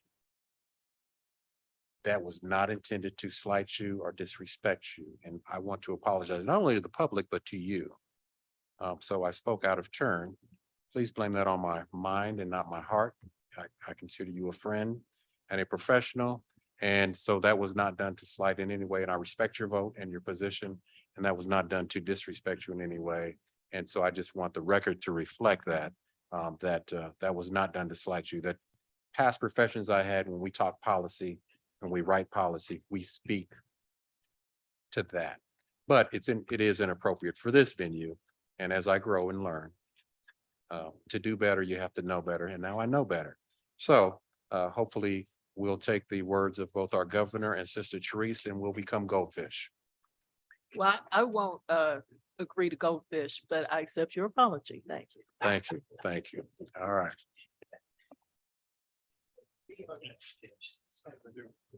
All right. That takes us to our next item. And that is B1. Clerk, could you read that in its entirety? Special use permit SP 2023-079 Karina West. Renewal of a special use permit to keep ducks on the property at 1921 Nebraska Avenue.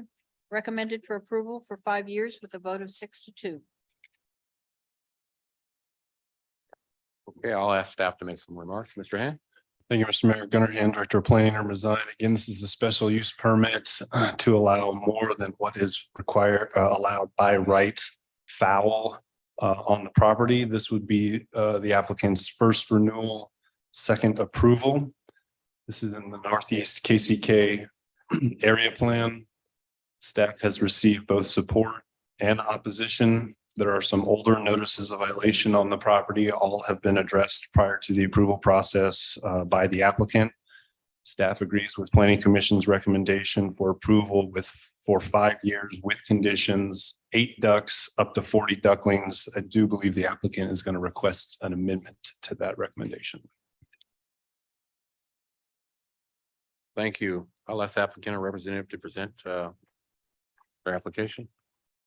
So let me bring up your presentation.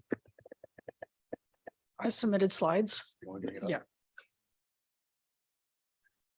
I got it. So my name is Karina West. I live in 1921 Nebraska. I'm asking for 15 ducks, 15 adult ducks. And next slide. At the planning commission vote, they recommended 8 adult ducks plus 40 ducklings. So I'm asking for a clarification of 8 adult ducks plus 40 juveniles aged 3 to 16 weeks. Because it's the ducklings under 3 weeks aren't causing the problem. And planning staff says they're amenable to this change of 8 adult ducks plus 40 juveniles aged 3 to 16 weeks. I am asking for 12 or 15 adult ducks plus 40 juveniles aged 3 to 16 weeks. So planning staff recommended if we moved it up to 12 or 15 adult ducks, that it was a 2-year term. And planning staff recommended a 5-year term on the 8 adults.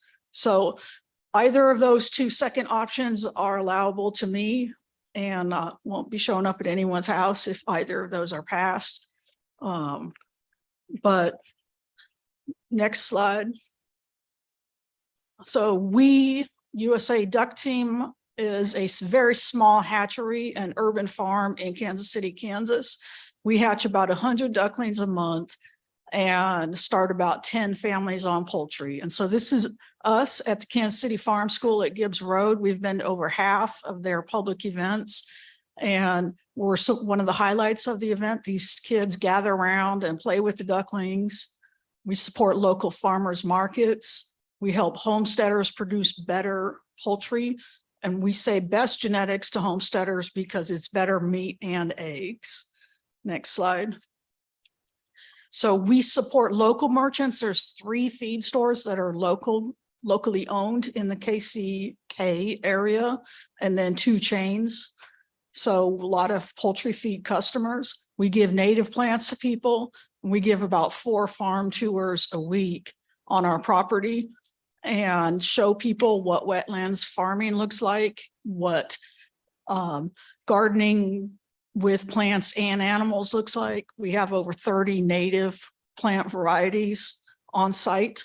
And I don't eat mud myself, but ducks eat mud. They sit there and eat out of the pond and filter water with their beaks. And so that's what wetlands farming looks like. This is our ducklings at LA Hardware Store. Next slide. So the way we help grain is the way we help the community is a 2-to-1 feed conversion ratio. So poultry makes protein a lot better than beef or pigs. So I walk out with 2 quarts of grain every day and I come back with 1 quart of eggs. And so that 2 quarts of grain is 34 cents and 1 quart of eggs is worth $2. Next slide. So ducks have a lot of advantages over chickens. They are more disease resistant. They're more heat tolerant, more cold tolerant. They are better for gardening, and they have cold manure, which is a big deal relative to composting because their manure is already composted as soon as it gets mixed with a normal amount of bedding. And ducks are quieter. So this is our little missionary work in the world, is to help people get started on not just backyard poultry, but better backyard poultry. So next slide. 15 ducks would help our farm to have more income and be closer to self-sustaining. And it helps, like we said, 10 families a month to have more food security, and more adult ducks means more hatching eggs. Next slide. KC Mo allows 15 ducks, also Gladstone and Independence, and hundreds of family across the metro have either 15 ducks or 15 chickens, 15 poultry. Next slide. So we had a pretty good go around with the Wyandotte County Conservation District.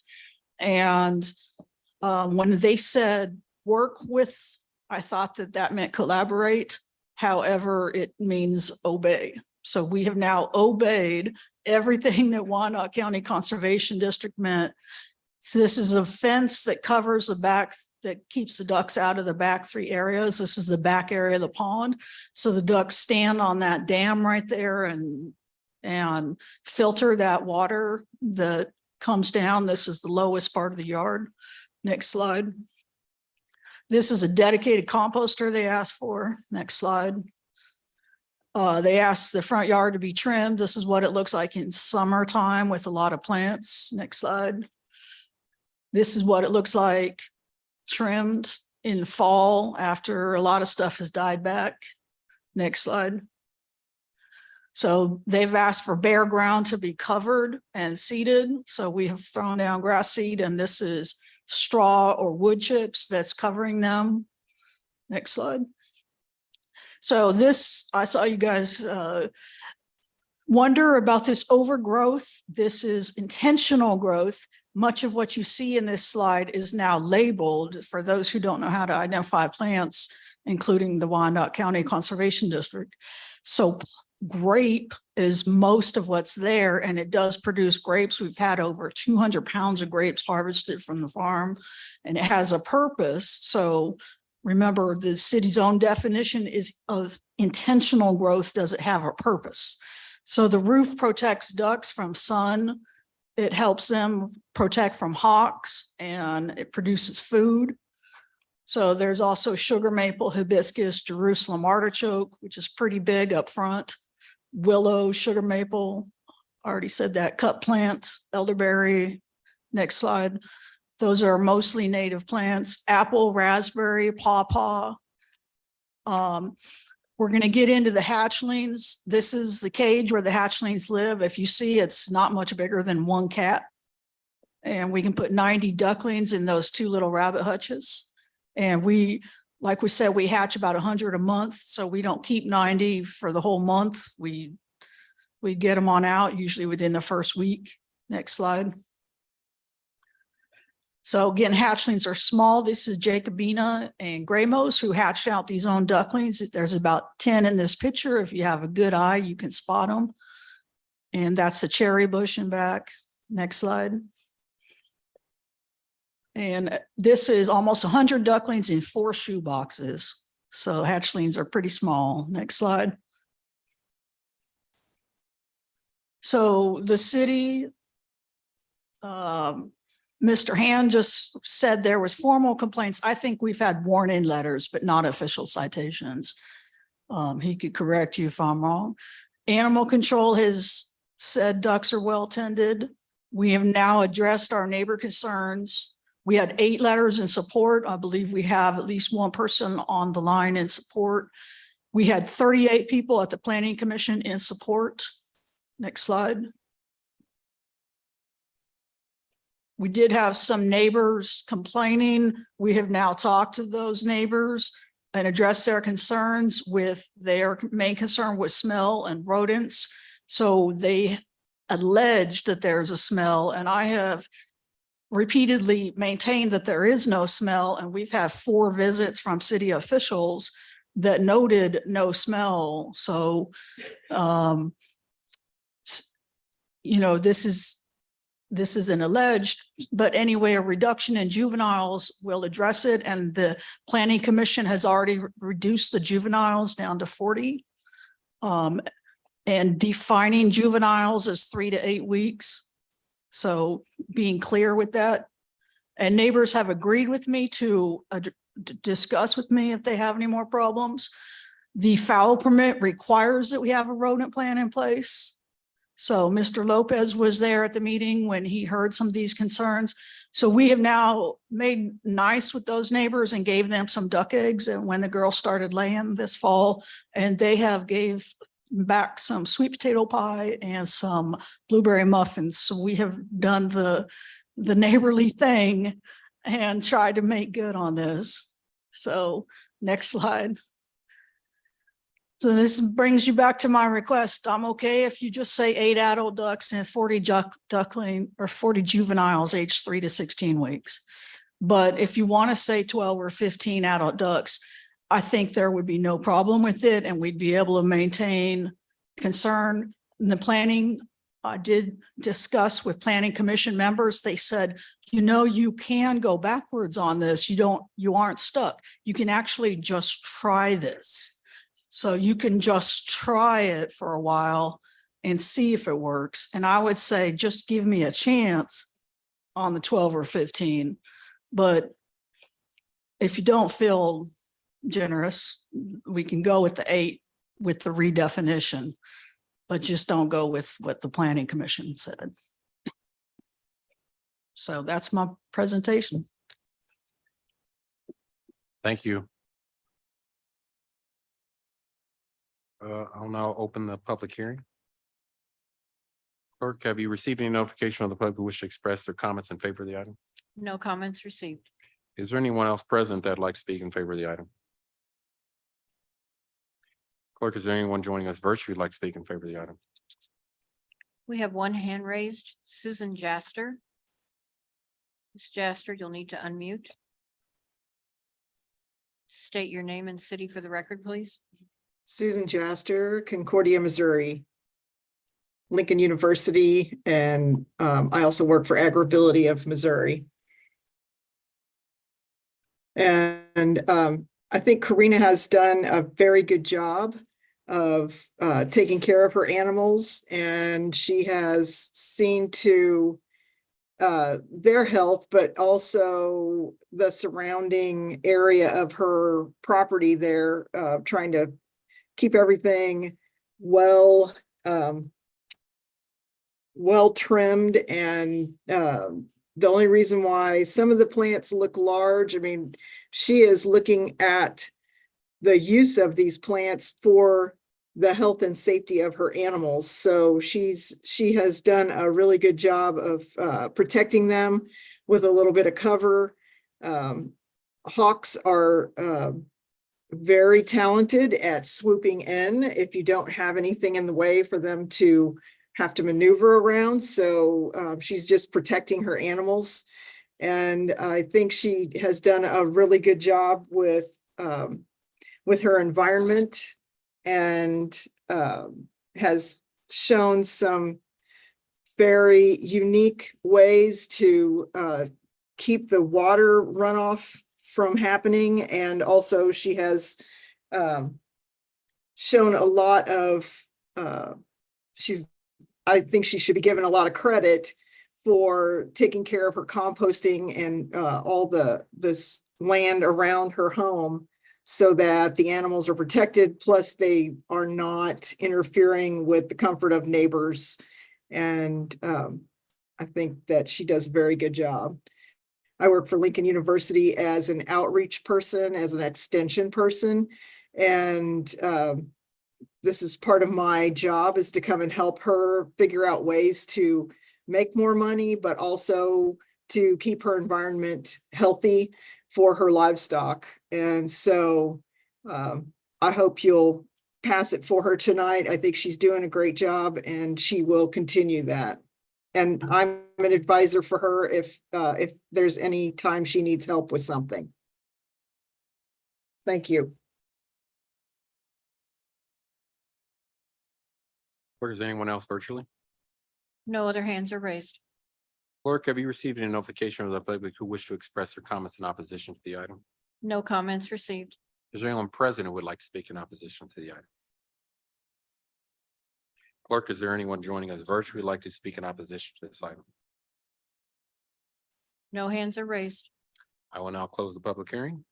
Petitioner, would you like to make some closing remarks?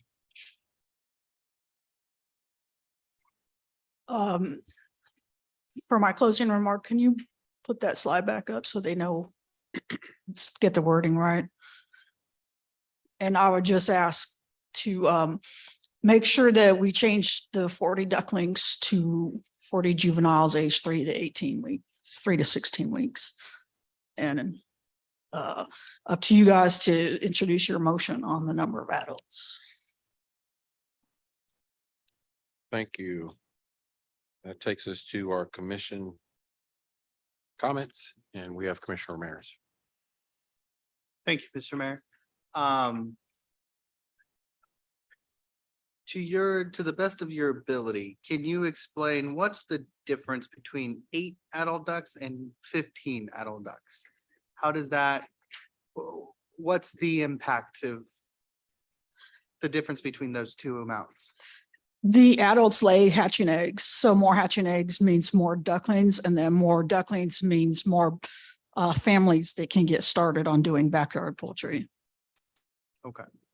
So the big difference is your ability to do more is basically is the bottom line.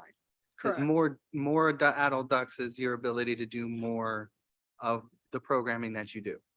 Correct. It's more farm income and more sustainability and more programming. Okay. That is all I have for at the moment. Thank you. Thank you, Commissioner. Commissioner Lopez. I love your idea and I love what you're doing. Honestly, I really do. I strongly suggest, I've kind of been in your shoes before. I strongly suggest that you look for a piece of land to rent or lease. That way you can grow because you're gonna outgrow, you're really close if you're not already outgrowing your spot. You're just in the wrong spot to grow more. But I think if there's property, there's land that you can rent and lease.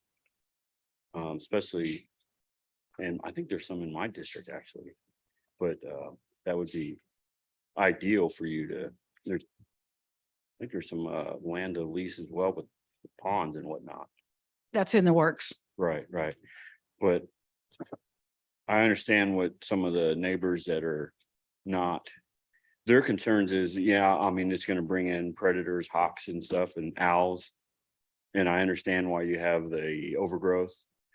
I get all that, but at the same time, it attracts owls, more hawks, and then their little dogs are getting picked up. Their cats are being swooped up by the predatory birds. But yeah, that's where I'm at with that. Thank you, Commissioner. Bynum is on deck.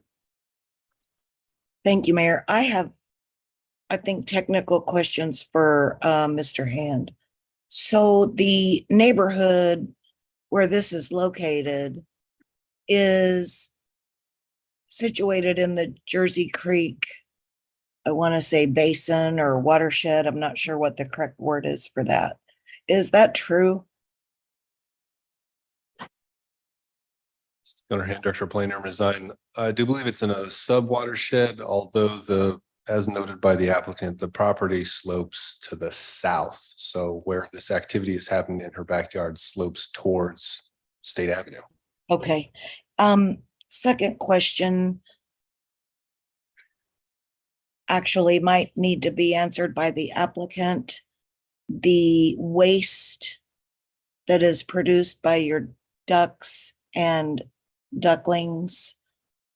I read the packet, but can you just tell us again, please, how it is you keep that waste out of our water streams? So the planning commission has asked for a vegetative buffer along the back edge of the property line, and that is now in place. We showed that image. And also the planning commission has asked that all waste is either composted on site or removed off site. So we have a lot of gardening customers that really will pay us $20 a bag for manure. And also, because duck manure is a cold manure, it is composted almost immediately upon the addition of normal amounts of bedding. Okay, so you believe and feel confident that it's not making its way into our streams and rivers. Would that be true? I go out every day that it rains, especially when there's really heavy rain. I put on a really nice rain suit and boots, and I stand there and look at where the water goes. And I have not seen water leaving the property for over 4 years now. Okay, thank you very much. Last question, Mr. Hand. If we allow for the for example, up to 12, I would suggest. And that becomes a 2-year term. I need to understand if this is Ms. West's suggestion or you've actually reached a consensus with her to change it in this way. And if so, 2 things, is that a modification such that it would require 8 votes, or would we just modify the special use permit? And what would be the mechanism by which we would know if we needed to rescind it? What would be the reasons and the mechanism? On our hand, Director of Planning and Design, staff agrees with the City Planning Commission's recommendation. We agree that to amend it to clarify 40 juveniles for ages 3-16 for the 5-year term. We defer to the Board of Commissioners' wisdom on whether they want to increase that to 12 or 15. Our suggestion is if you do increase it to 12 or 15, we reduce it back to a 2-year term to see how things go. Both of these amendments would require a majority, supermajority, to change the recommendation. Okay, they're substantially changed enough that they would need the 8 votes. Is that right? That's correct. Okay, thank you very much. And to rescind, sorry to answer your final question, Commissioner, to rescind a special use permit, we would probably potentially in the future hypothetically start receiving some complaints, and then we would go through the proceedings to rescind it with the Board of Commissioners. Okay, thank you. Thank you, Commissioner. Commissioner Davis. Thank you, Mayor. Ms. West, glad that you were able to kind of explain kind of your passion project and everything that you worked on. I know we've discussed and I've been to your property and I've kind of seen this with my own eyes. I do have kind of a technical question because I don't know a lot about ducks. What is the difference between a duckling and a juvenile? That's why we defined it as 3 to 16 weeks. Okay, so for your purpose, okay, so you're kind of that definition that we have for ducklings. I guess for staff, is there any, do we have a definition when we say 40 ducklings? As I understand, Gunnar Hand, Director of Planning and Design, again, the original application at the City Planning Commission, we were talking about in the terms or vernacular of ducklings. For staff, our understanding was that would be baby ducks before they start breeding. The applicant then came back and clarified that a duckling is like the baby, a juvenile gets us the juvenile. And so 3 to 16 is right before they start producing. I see. So she, again, make no mistake, this is a business. And she tries to, correct me if I'm wrong, Ms. West, but she tries to sell them between 3 and 16 weeks to other farms to establish other duckling farms. And once they get past 16, they potentially start producing eggs. And that's when they become full-blown ducks. And that's where we start hitting the 8, 12, 15, whatever. Gotcha. So there has to be kind of this process in which some of those ducks are. Ms. West helped us better understand the time frame. Gotcha. Of when to sell them or give them away. Okay. Thank you, Mayor. Thank you, Commissioner. Commissioner Kane. Thank you, Mayor. I don't know anything about ducks. But says no one can argue about baby ducklings being irresistible. Unfortunately for ducklings, their care becomes more and more difficult for most people as they grow older. Ducklings are fully grown in 30 days. So we're going to say she can have 8 ducks. And if she has 40 of them, she's going to have 48 adults in short order.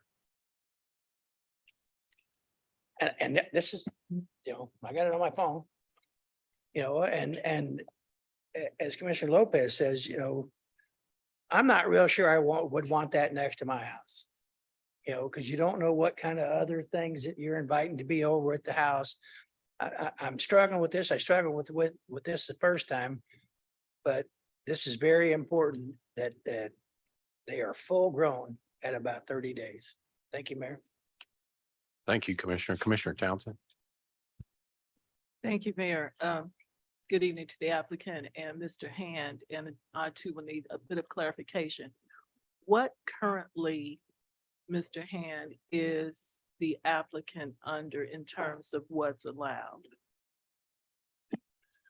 Current Director Planner resigned. The current approval is for 8 ducks. And that's it? Correct. I No disagree. ducklings? Well, let him finish. That's all, or what was it, 2 years ago? That this was initially presented, Correct. and it was just 8, okay. The current approval was for Ma'am, 8 ma'am, ducks you- plus all the ma'am, ma'am, babies. I'm sorry, I'm gonna have to interrupt you. You can't, unless you're asked a question by the commissioner, your time has expired to give your presentation. So if she wants to ask you a question directly, then you can speak. Thank you, Mayor. And the current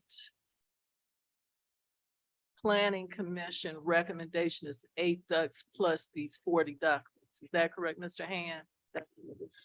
Yeah, to Ms. West's point, I think there was an understanding that there would be ducks breeding and cycling out throughout the process. The letter of the condition, the letter of the approval is 8 ducks Okay. thank you. previously, currently.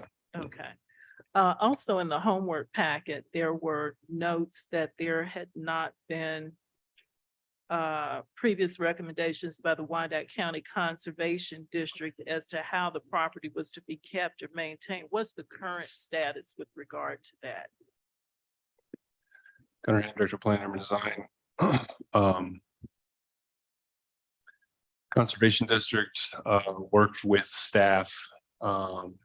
They're a little short-staffed and they did not want to go back onto Miss West's properties. So we went on there for her, provided the comments for her being the Conservation District lead. And they reviewed our notes, feedback, and debriefed with us before issuing their final comments.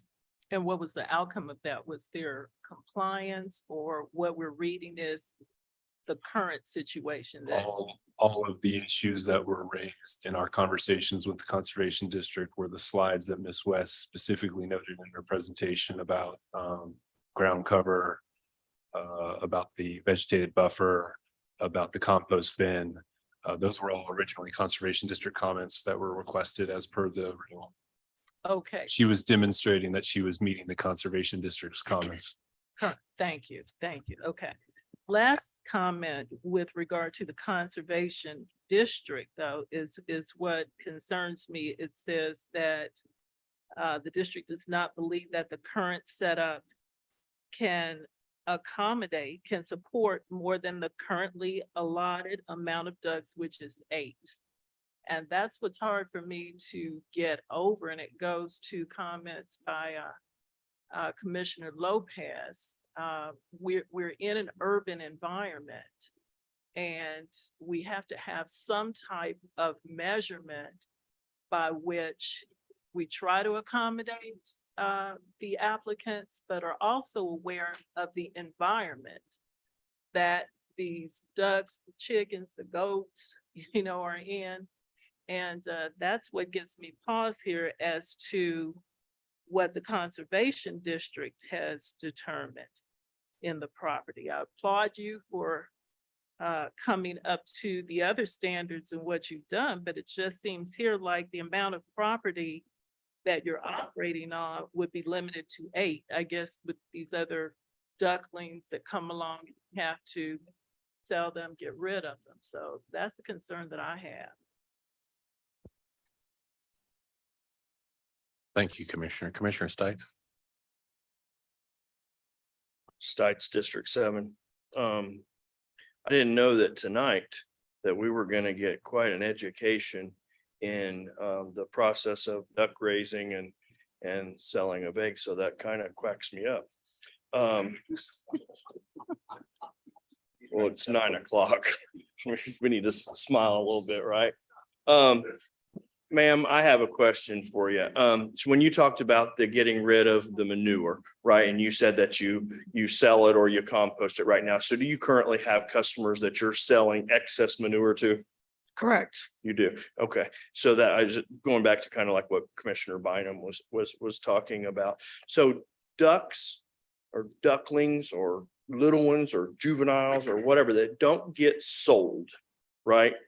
Before they reach the 16 weeks, what do you do with them?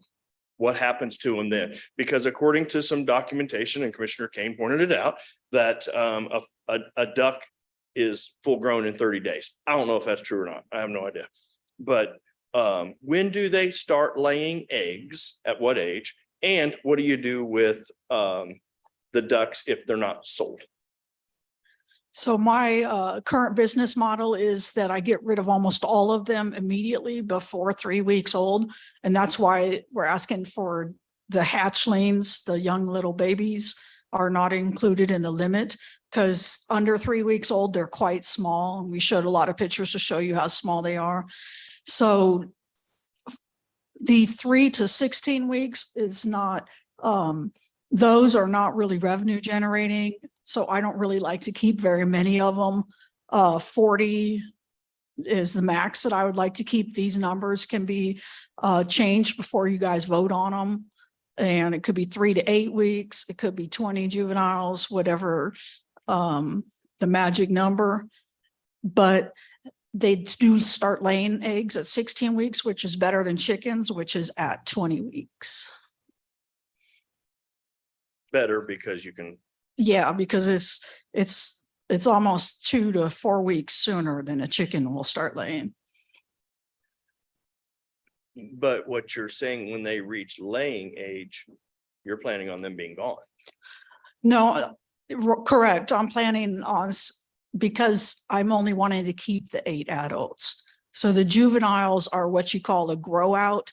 So if you're in a breeding situation, basically what I do is I hatch 100 a month, I sell 80 of them, and then I keep the 20 best. Next month, same thing.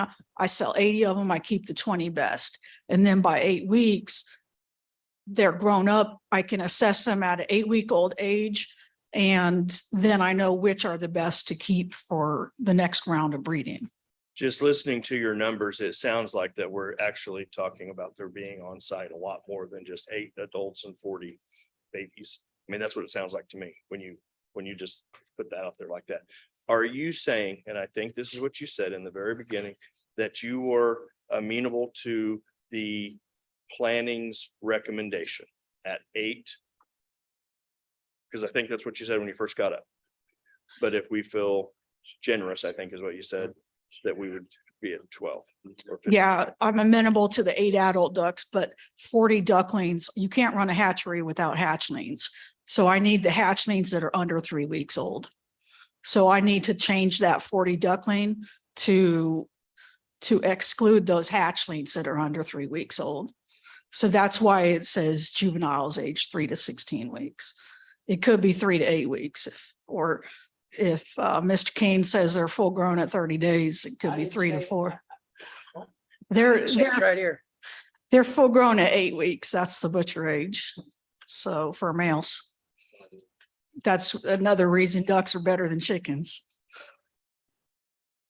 So planning staff recommends the 8 adult ducks plus 40 ducklings, correct? That's what staff, is that what the planning and zoning was recommending and got approval? Gunnar Hendricks, Planning and Design. The recommendation from the Planning Commission is 8 ducks, 40 ducklings, or as I understand from tonight's testimony, hatchlings. Based on what you said this evening, it sounds like we have 8 ducks, approximately 100 hatchlings, and those grow into or are reduced down to up to 40 juveniles, which she then chooses to breed the next round. Okay, I make a motion, Mayor, to support the recommendation by planning and zoning. Okay. There is a motion. I'll pause on that acceptance prior to Dr. Hill as a question. Thank you, Mayor. Just one quick question for Mr. Hand. Again, I'm just not knowledgeable at all, but I do have a quick question. Is there a possibility for underground swelling of water going into the watershed to the Jersey Creek? I think you mentioned it earlier, but I just need clarity. Thank you. Gunnar Hand, Director of Planning and Design. So if the water is infiltrating on her property, the earth is cleaning it before it reaches the water table. So that's not the issue. If anything is flowing off of the property, which is why we've been pretty focused on the vegetative barrier around the periphery, that water would eventually end up in our storm sewer system, which would eventually end up in this location. I do believe it goes through Jersey Creek and then out to the Missouri River. So we are trying to keep and maintain and filter it on site as best as possible. And so is the applicant. Thank you. Thank you. I had a quick question. Ms. Tran, if you can pull the slide up with the front of the petitioner's house. And I'm sorry, Mr. Mayor, is this her presentation? You think that picture's that? Okay. Yes. Yeah, So I believe it's that. fall. Yeah, those, I guess a question for clarity, and I'd have to, trying to picture where that neighborhood is at. I have a good idea, but just that house. It's the West Side Minor Historic District. Oh, West Side, okay. Yeah. Does that house and that vegetation conform with the aesthetics of the surrounding neighborhood? And and then are there any code violations that would be come into question with that overgrowth? That I know some people call it natural vegetation, some people call it weeds. I don't know. It just depends on the interpretation and what the official, justification would be as far as that terminology. And I don't know. So those are two questions. Gunnar Hand, Director of Planning and Design. So property maintenance compliance was sent to the property before she trimmed it back. And at issue was not the types of plants that were there. It was the state of them. So she then went and cut them back as requested. And then what about the conformity with the surrounding neighborhood? I don't remember any neighbors. I that- believe she's the only urban homestead basically in West Side Manor that I've seen to this degree for sure. So would it be safe to say that aesthetic appearance doesn't fit with the surrounding aesthetics of her neighbors?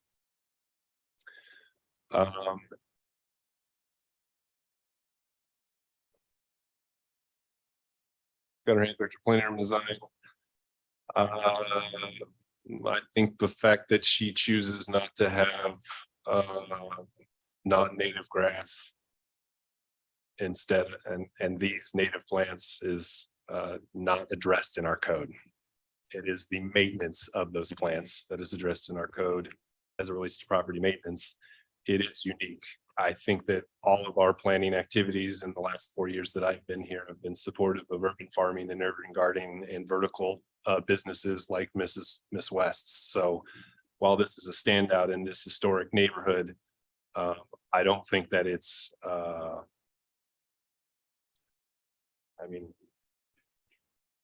you can look back to the West Side Manor originally when all of those folks were doing their own victory gardens. This is no different. It just hasn't been done in a while. I guess I struggle, I patrolled a lot of those neighborhoods. I don't ever recall, and I get it. You're saying you support that type of aesthetics, but I struggle to find very many neighborhoods with overgrowth like that conforms to the surrounding neighborhoods, especially if I get True Lawn to come out and mow my lawn. Right. And next door to me is this natural stated vegetation to support a duck farm. So the majority, I guess, to clarify my question, is this the only house in that neighborhood that has this type of aesthetical outward appearance? Yeah. Okay. All right. Thank you. There was a motion on the floor. Could you repeat that motion, Commissioner Stites? I'm sorry, but I'm sorry. Before you do that. Okay. Commissioner Townsend. Thank you, Mary. Sorry, Commissioner. Have we heard from anyone that may have had a voice in opposition? I've just kind of lost track. We did already? Or have we called for that? That one lady spoke in favor. And that's what I'm saying. Have we Clerk, for the record, the commissioners wants just a note of inquiry as to were there any notes of opposition online or present or that you received in opposition of this item? No comments were received and no hands were raised online. I mean, anybody here have, I just kind of lost track where we are. No, the clerk made note. There was no opposition. Thank you. Commissioner Ramirez. Thank you, Mr. Mayor. Mine is clarification to Commissioner Stites' motion. So your motion is to approve planning commission's recommendation of 8 adult ducks and 40 ducklings. Is that correct? Correct. So not the change to juveniles? No. Okay, I just wanted a clarification on the motion. Thank you. Okay, I'm going to ask Commissioner Stites to repeat his motion for the record. I make a motion to support planning and zoning's recommendation with 8 adult ducks and 40 ducklings. I second that one. There is a motion and a second. Is there any further discussion? Seeing none, clerk roll call. Roll call. Townsend, Aye. Burns, Aye. Ramirez, Aye. Hill, Aye. Kane. Lopez, Aye. Stites, Aye. Davis, No. Bynum, Aye. Burrows. Aye. Motion carries. Thank you. That takes us to our next item, which is C1. Clerk, could you please read that in its entirety? Plan review application, item PR 2023-028. Jacob Dobbs with Call Valley Engineering. Final development plan for a change in occupancy to convert a vacant retail shop into a laundromat at 1720 Minnesota Avenue, recommended for approval by a vote of 6-2.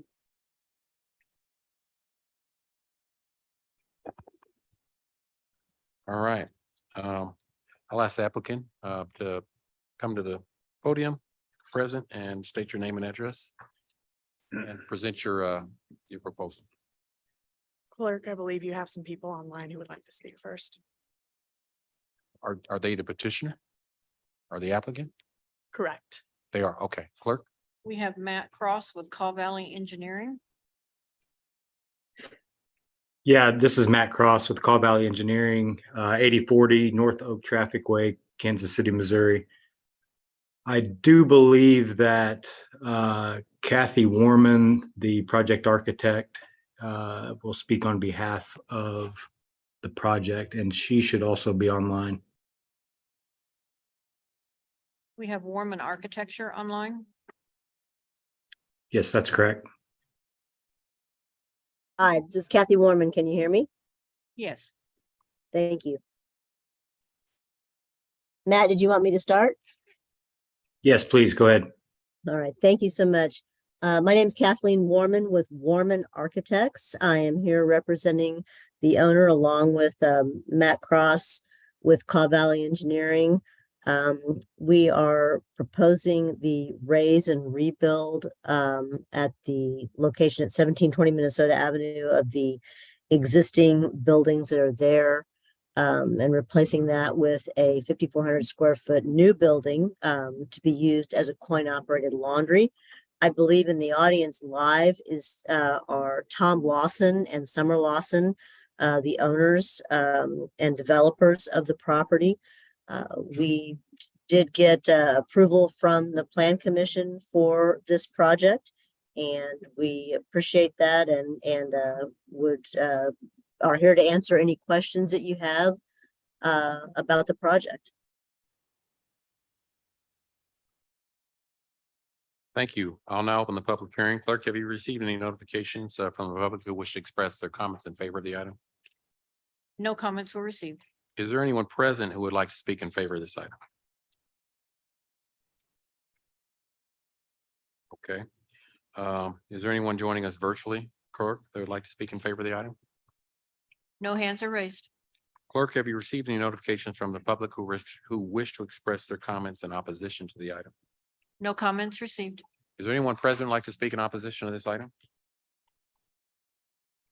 Clerk, is anyone joining us virtually like to speak in opposition to this item? No hands are raised. I'll close the public hearing. I'll ask the petitioner to make some closing remarks. May I, as ownership, or speak on some closing remarks? If so allowed by the applicant. I mean, it's up to the applicant. Yes, please allow the Lawsons to speak on behalf of the project. Hi, my name is Summer Lawson. My address is Fairway, Kansas, and I'm just high level hitting this item. This item does go against the current master plan for city downtown. Because the master plan requires the building to be up to the corner. I do want to acknowledge that. And there has been other reasons that we haven't brought this building up to the corner, those being sewer connections with the city, and mostly safety and security and functionality of our facilities with a laundromat with dryer venting. And that is my comments, and I will happily answer any questions along with the architect and engineers with you guys. So thank you. Thank you. I'll open questions up to the commission. Commissioner Burns. Yes, that property is in that district and I know exactly where you're at, and I think it'd be a huge improvement for that area, considered what is there now. And I commend you for coming forward and trying to make that happen. And like Commissioner Stites, you can assure us that there won't be any money laundering down there. That woke people up. Thank you, Commissioner. Commissioner Davis. I just want to make sure I remember, because I did watch the planning commission meeting last month, all 4 hours, and I think it was 37 minutes of it. So let me try to recall, and Mr. Hanno need to help or need to help me out. The planning commission's recommendation to us is to amend what the current master plan is so that the developers and what they're wanting to do is allowed. Is that correct? Gunnar Hand, Director of Planning and Design. If I could give my comments, this is a final development plan for a laundromat. This was requested as per ordinance by 3 commissioners, Commissioner Stites, former Commissioner McKiernan, and former Commissioner Markley. Typically, final development plans do not come to the Board of Commissioners. That is why this unique situation is happening today. This was held over at the City Planning Commission for a month for redesign, which did not occur, which is the hearing that you then heard subsequently at our last meeting. This is in the downtown area plan. There was no support, no opposition. There's some older notices of violation on the property that would be addressed through the redevelopment. Planning Commission recommends approval.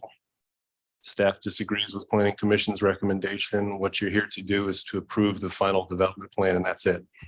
Okay, and that final plan is unchanged, which is satisfactory to what the developers want, but it goes against our current adopted plan. Is that correct?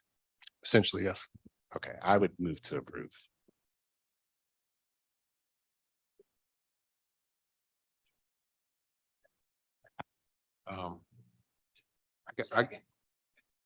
Thank you. There's a motion and a second for approval.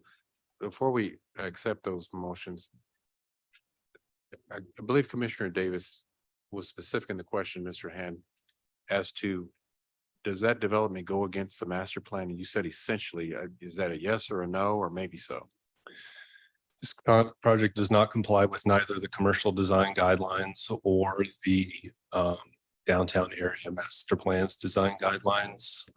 That is the work that staff was trying to do with the applicant. They did make quite a few adjustments in terms of materiality and the design of the actual building. It essentially did come down to the siting of the property, at which the applicant described why they couldn't or didn't want to move it to the corner of the lot. This is the gateway to downtown, our most urban, dense, walkable neighborhood, and this is an automobile-oriented development.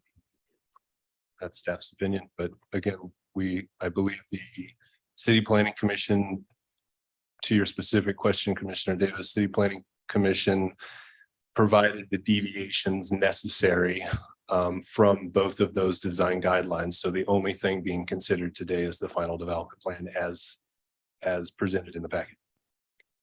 Just follow up my question. These master plans, are these definitive as it relates to ordinances and resolutions passed by the commission as to what can or cannot go? When you talk about the planning and zoning ordinances, as far as is that concerned? Because there's a lot of plans out there, master plans. I mean, there's a lot of areas. I've been hearing plans all my career here. And so they're a plan, but how does that plan, how does it codify whether or not when these are brought forward to either approve or disapprove a project based on a plan? So all area plans, all long range plans for that matter, as per state statute are adopted by ordinance. Therefore, they are the policy of the governing body who adopts them and everything that's included within them. The way that the unified government has handled design guidelines, not every area plan has design guidelines. The Prairie Delaware Piper area plan has design guidelines. The downtown area plan has their own design guidelines. Rosedale has their own design guidelines. The Northeast area plan mentions that in certain areas, in certain land use categories, any new development in those land uses are to follow the narrow lot design guidelines. The issue there is you have a bunch of design guidelines all over the place, and to implement them is to take the action as developments come forward and follow them. It is the City Planning Commission's prerogative to deviate from any of those design guidelines moving forward. After the adoption of the comprehensive plan update, the direction is to consolidate and make those design guidelines comprehensive and put them into the zoning ordinance. So any deviation from them is a variance by the Board of Zoning Appeals, not some deviation by the City Planning Commission. Many of our design guidelines, especially when it comes to materiality, are way out of date simply because they make new building material every day. And some of these are a decade old. And so part of the zoning code update will be that comprehensive consolidation of design guidelines to pull them out of the area plans where really they don't, unless I talk about them, they don't. And nothing really happens, right? So we're trying to fix that. That's another structural issue with planning, the way we did do it and the way in my education expertise believes would be the best practice to do it. And that's where I was going with my question is, because I've seen plans and I've seen developments throughout various parts of that didn't conform to the master plans for that area. And they didn't get the type of pushback and they were allowed to go through and they weren't in compliance with any of the plans that were in place. And there's several, if you go back for years, examples of that. So I'm curious as to, at this moment, and who decides and who makes that discretionary decision outside of this commission to say, well, you can move this project forward, but because it doesn't conform to whatever plan that may be out there, old or whatever, and then, oh, we're gonna not recognize the plan because it's just a plan, it's just a guide we use, but it's not codified in actual our planning and zoning ordinances, like you just mentioned. And I know you just said you want to fix that, which is great. But I guess I'm kind of lost as to whose discretion is it to make that decision. In this interim period, in the last 4 years, we've been trying to provide as much consistency about how we speak about, apply, review, and make recommendations as it relates to design guidelines. Things still slip through the cracks, as you noted, even in the last 4 years. The discretion is the City Planning Commission's to deviate from it. Ultimately, it's the Board of Commissioners' decision, namely because you all are the adopters of the long-range plans. Thank you. Commissioner Burrows. Thank you, Mayor.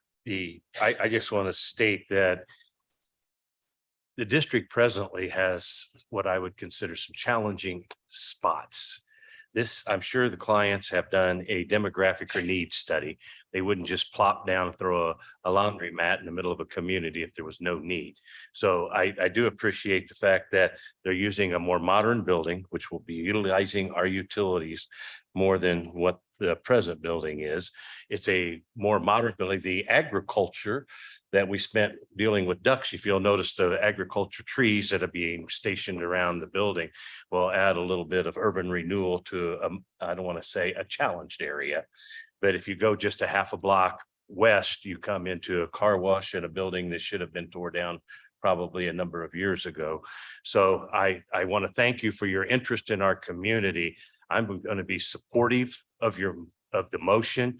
I think it's long overdue to see that building removed and a new facility, a more modern facility, and hopefully it'll be a catalyst for the rest of the corridor. So thank you. Thank you, Mayor. Thank you, Commissioner. Commissioner Davis.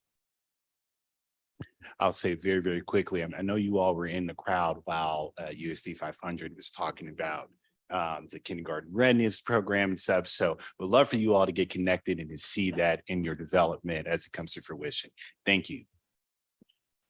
Thank you, Commissioner Stites. Commissioner Stites, District 7. So I wanted to, a little bit of clarification as to what Mr. Hand had spoke about, the signing on of myself, Commissioner Markley, and Commissioner McKiernan, two are no longer with us. So it appeared to me, it seemed wrong that something that could greatly impact our downtown, that if the planning and zoning would happen to vote no on this, that we would never get a chance to hear it, right? And I think that it goes back to like what Gunner's saying, that we need to probably look at how that process, so at the end of the day, we ultimately, not to take away from planning and zoning and their good work that they do, right?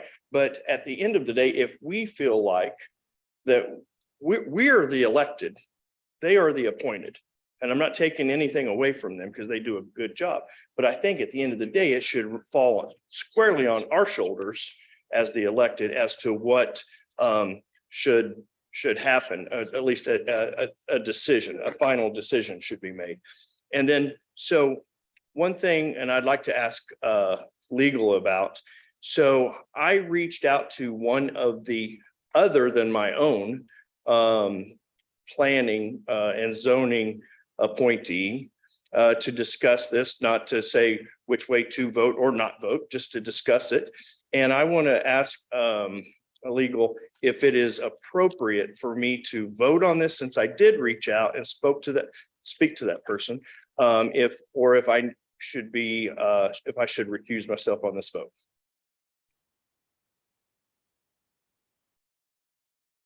So was the conversation before or after they decided?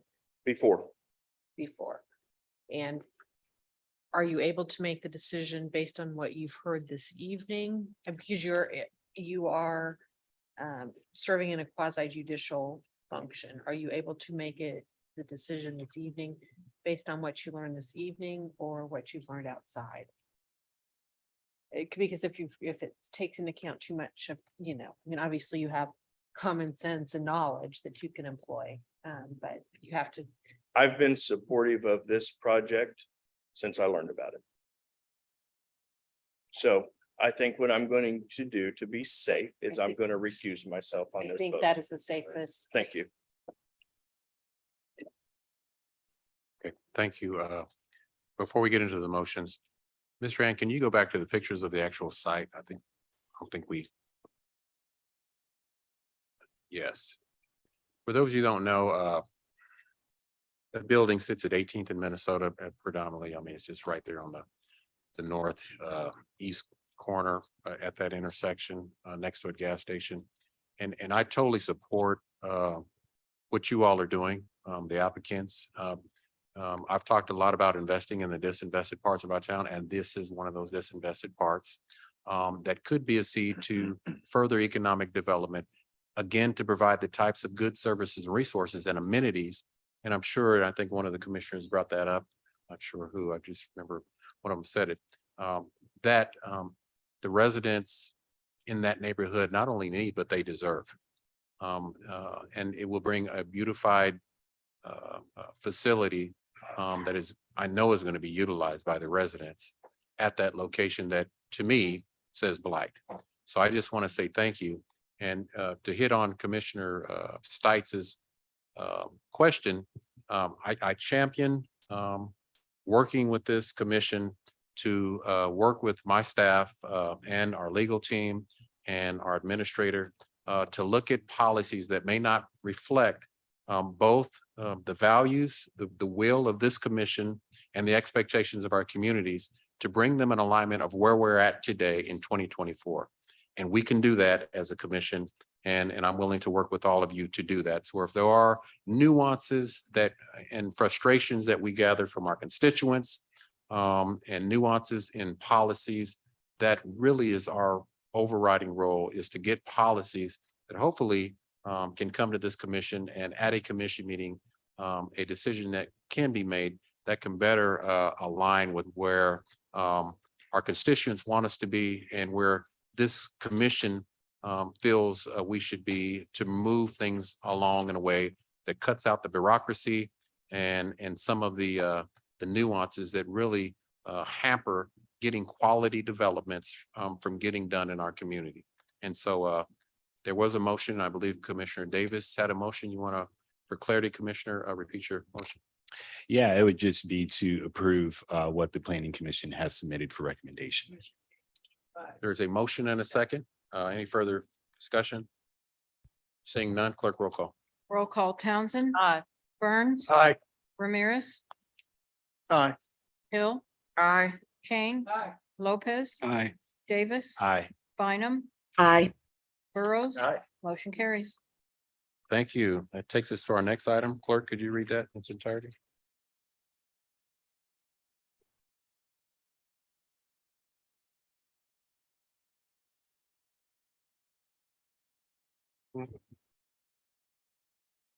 That's fine. Clerk.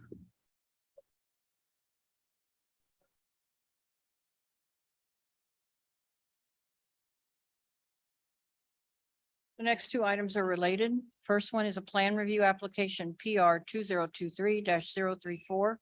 Curtis Peterson with Polsonelli, a preliminary plan review to construct a multifamily development at 1300 North 59th Street, recommended for approval by a 7-to-1 vote, and also a master plan application for medium density residential to high density residential at 1300 North 59th Street, recommended for approval with the 7-to-1 vote. Each of these items will require a vote. Thank you. I'll ask Mr. Hand to make some opening remarks. Thank you, Mr. Mayor. Gunnar Hand, Director of Planning, and resign. Again, as the clerk noted, this case is being heard in conjunction with Master Plan Amendment 2023-017. This project was also heard by the Board of Zoning Appeals 2023-051 for a parking variance, which was granted last month. This is a proposed 180 unit apartment complex. It's in the citywide comprehensive plan area in the Midtown neighborhood. No support. There has been opposition to the project. There are no notices of violation on the property. Staff agrees with Planning Commission, recommends approval with conditions, including following the multifamily design guidelines.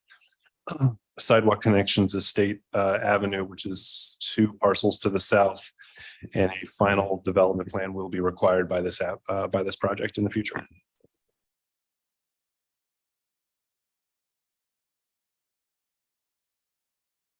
Thank you. Give me a second.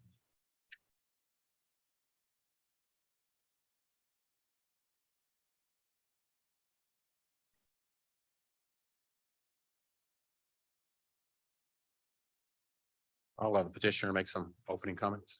Thank you, Mayor.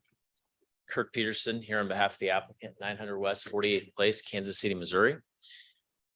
I also have the applicant is technically me, but the developer is called Marion Development. And I actually have Shelby Miles that's with me that flew in to be here to represent from the company. A quick note on Marion. I like to do this when we have a very big capital investment that's coming into town. I like to say a little bit about who it is, because we haven't seen Marion before in KCK or in the Kansas City area. They're based in Kentucky. They've been around about 22 years. They specialize in all different types of residential. So everything they do is residential, but a lot of different types, really all over the country. They're up to about $500 million right now of investment that they've done so far. They, like I said, this is their first time in the Kansas City area. I'm really glad a little bit of YEDC hat on here. I'm glad they chose to come to KCK first. And we're thrilled that they're proposing to make approximately a $45 million investment just north of State Avenue. We can go to that first slide there. Thank you, Gunnar. So you can get the location on the screen. You saw it in your packet, but I always think it's good to remember exactly where we are when we're proposing a project. This is about 9 acres, that rectangle that's shaded, hashed on the screen there. It's bounded by 59th Street, which is that east boundary that runs up from State Avenue. You have some industrial sort of commercial uses immediately south, that is between State Avenue and the site. You have a mobile home park, which is, you can kind of see it there, all that detail south of the trees, just to the west of the project and southwest. And then you have some single family there to the north of the property. The access for this is 2 different spots on 59th Street. Next slide, please, Gunnar. As Mr. Hand said, this is this is a pet peeve of mine. North is to the right. I think they were having trouble fitting it on the screen, so don't get disoriented there. 59th Street is running north-south, State Avenue's to your left on the screen. So this is a 6-building multifamily project. You can see those on the screen. They're 3 stories in height, except when it falls down the hill. You see the shaded part on the south side. That's when it's falling down the hill. So kind of like your walkout basement, right? It presents itself as 4-story, but they're fundamentally 3-story buildings. They have pitched roofs, just like residential homes, 180 units. There's a number of amenities that are provided for this community, including a clubhouse, an outdoor gathering space, a playground, bike racks, active open spaces, etc. I always like to speak to the architecture, even though this is just a preliminary development plan. This is, as they always do at Marion, they build these to last. They own and operate all their buildings. They stay around, and they care that these buildings last a long time. So this is primarily masonry, brick, and also cementitious, fiber cementitious siding. Now, a quick note, and I slow down and pause on this because it's extremely important. A quick note on the target community, the demographics for this project that I would submit to you and will prove up to you in a moment is perfectly situated here. This is a low-income housing tax credit project. When I say that, I don't care if I'm in Wyandotte County, Johnson County, Jackson County, Douglas County, doesn't matter where I am. When I bring a really good, really expensive, really impressive project, really impressive developer in, there's at least a portion of the folks at the dais that go, oh, low-income housing tax credits, right? That's natural. I'm just calling it out right now. It's a natural thing, but those are inaccurate notions, at least today. Maybe decades ago, it was different. This is something that I don't think is just, oh man, okay. This is exciting. As somebody that sees lots of projects in Wyandotte County and sits on the board at YEDC, this is what we're talking about, man. Providing attainable housing for people that work in our community. This is not sort of your grandmother's, low income project that people are afraid of. And here's what I mean. This is an expensive, just as expensive as a market rate project, $45 million investment. This is extraordinarily nice. What makes it attainable is that the federal government has provided a program that says, if you do this, if you make sure that people can afford the rents here, then I'm going to give you some tax credits that overall make it less expensive to build a project, right? But then you say, fine, you've proven to me that this is really nice. This is a really nice project that's going to look great and last for a long time. That's a fact. But attainable for who? Who's going to live here? People without jobs? Nope. Not on a project like this. That's not what a low-income housing tax project like this is all about. In fact, we're talking most of the rents between on this particular project and the $800 to $1,600 a month. That's a lot of money. You got to have a job to afford that. This is a quality community that targets a specific demographic. What's the demographic? Police officers, teachers, UG employers, nurses. I could go on and on. And in fact, I said a minute ago, it was really well situated, a great spot along State Avenue. I was running kind of some concentric circles on distances, extraordinarily close to where? Providence Hospital, the junior college, Village West, Amazon, Urban Outfitters, I have more, I could keep going, right? It's really well situated. And we talk, again, I invoke YDC because I'm looking at a few of you. We spend a lot of time listening and debating issues there, which I think is incredibly important. And we talk about what one of the major issues at the annual planning meeting the last few years has been. We have all these pretty good wages in Wyandotte County. You look at the charts, wages are pretty good. But then we find out that a lot of people, they don't live in Wyandotte County. Why? Because we don't have quality housing that people can afford. Quality housing that people can afford. So I'm just taking a quick moment. I know we're just doing a PDP tonight and a master plan amendment, but there's context here to what we're doing. And I know I'm fighting against all the human nature on conjuring up what this project is, but I'm telling you, if that's where your brain was going, I don't blame you. It's not what this project is. This is a high quality project for targeted, important employees that work in Wyandotte County at the employers that we care a lot about, that we want to live here too, not just work here. I'd also say this, as somebody that spent a lot of time on the Indian Springs property. Some of you were here. I mean, we spent still trying to figure that out, right? And I really got schooled a lot on that side of State Avenue, the east side, not just Village West, but over on the east side as you get to 635. And there's a lot of good people that live in those neighborhoods. But I also know that there was kind of unanimous support that there's a lot of investment that needs to happen over there. This isn't all the way to 635. But this is that area of influence that we were talking about when we went through that planning process. And I'll just say, this is a $45 million investment next to, remember the context, which is good, off State Avenue. I see this as a primer. We talk about going east with investment. I know the mayor's a big leader in that. Huge, very outspoken. This is definitely the east side and working its way farther east. I think this could be a real ripple, cause a ripple, $45 million. So with that, we support all the conditions of approval that Mr. Han and his staff have proposed. We would respectfully request tonight that you would support both. There's two items, the PDP and also the master plan amendment that conforms with that. And I'd be happy, Mayor, to answer your questions or the commission's at the appropriate time. Thank you. I'll now open the public hearing. Clerk, have you received any notifications from the public who wish to express their comments in favor of the item? No comments received. Is there anyone present who would like to speak in favor of the item? Clerk, is there anyone joining us virtually who would like to speak in favor of the item? We have Greg Kindle online. Mr. Kindle? Good evening. This is Greg Kindle, President of the Wyandotte Economic Development Council. I apologize, I'm not there this evening. I know I haven't had a chance to meet all of the new commissioners just yet. This is a proposal that I suspect ED&F will be reviewing here shortly as well. I just wanted to weigh in briefly. Curtis did a nice job of giving a good overview of this project, but over the last 2 years, what we have heard is that we need more affordable, attainable housing in Wyandotte County, particularly on the east side. It's taken us almost 2 years to begin lining up developers who are interested in that, and we appreciate the fact that we've had a lot of guidance from the mayor and from the mayor's team to make that happen. And so tonight, you're starting to see those projects roll forward. And as Curtis noted, this is a developer that's looking at a $45 million project. Today, that 8.9 acres generates about $1,300 a year in property taxes. This project will generate far more, as you might expect. We're in the discussions about what that might look like, but it's significantly more than $1,300, and it provides housing that's affordable for our residents. So I just wanted to weigh in briefly. I'm not into a full dissertation this evening. I'll wait for another evening, but I did want to weigh in and let you know that this is a quality project with a playground and picnic areas and amenities that you would expect to find in a development on the west side of the community as well. So thank you. Is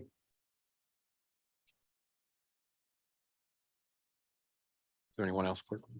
No other hands are raised. Clerk, have you received any notification on people who wish to express their comments in opposition to the item?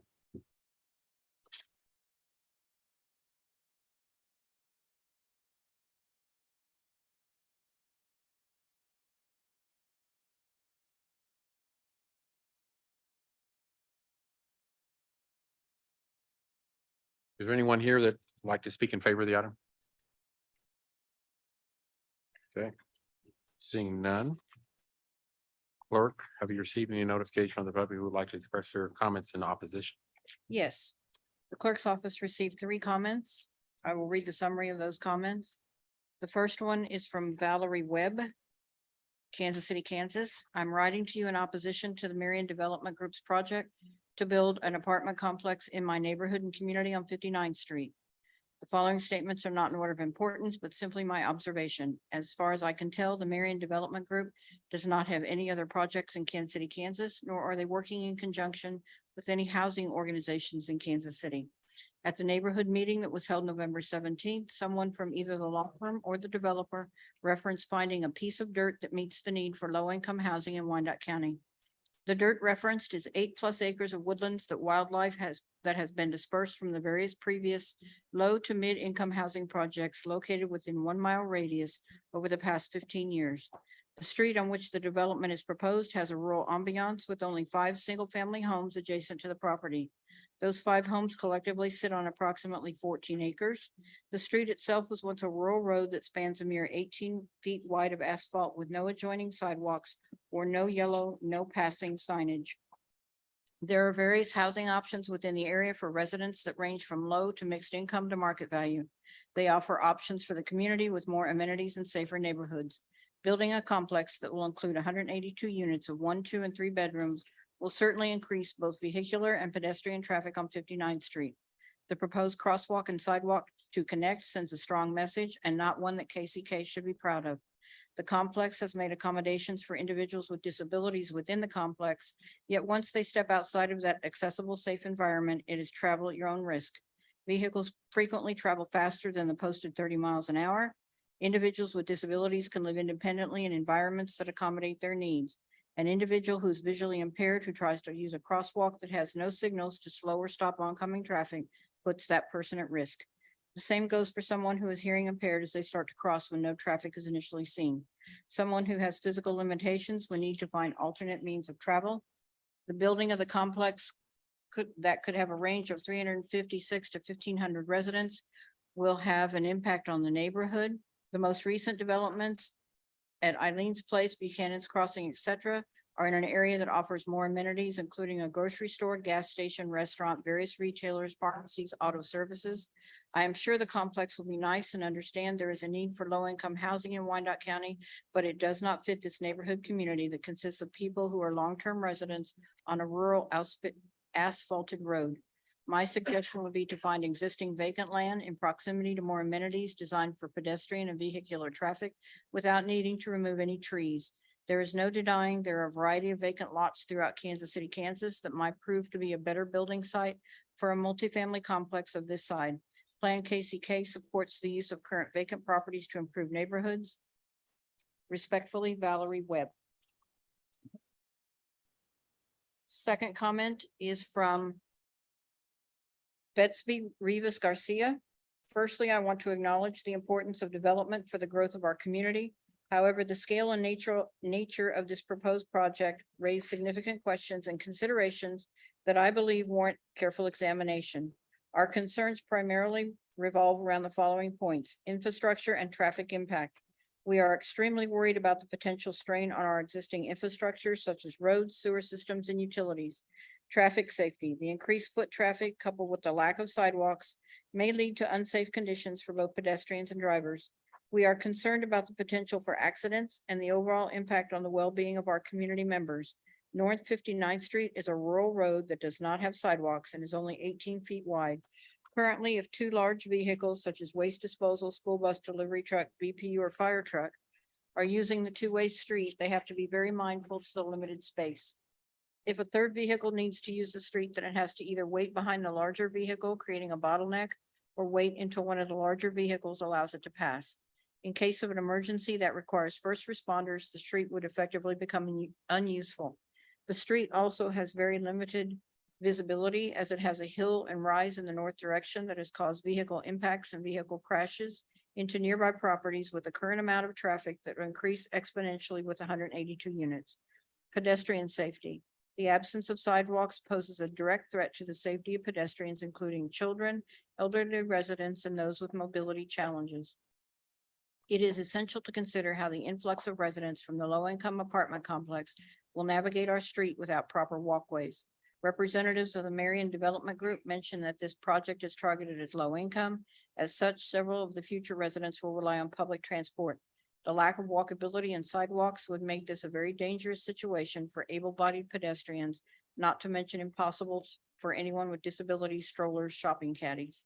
Projects like these should keep in mind and try to exceed the ADA standards for accessibility if they are truly designed for low-income individuals and families.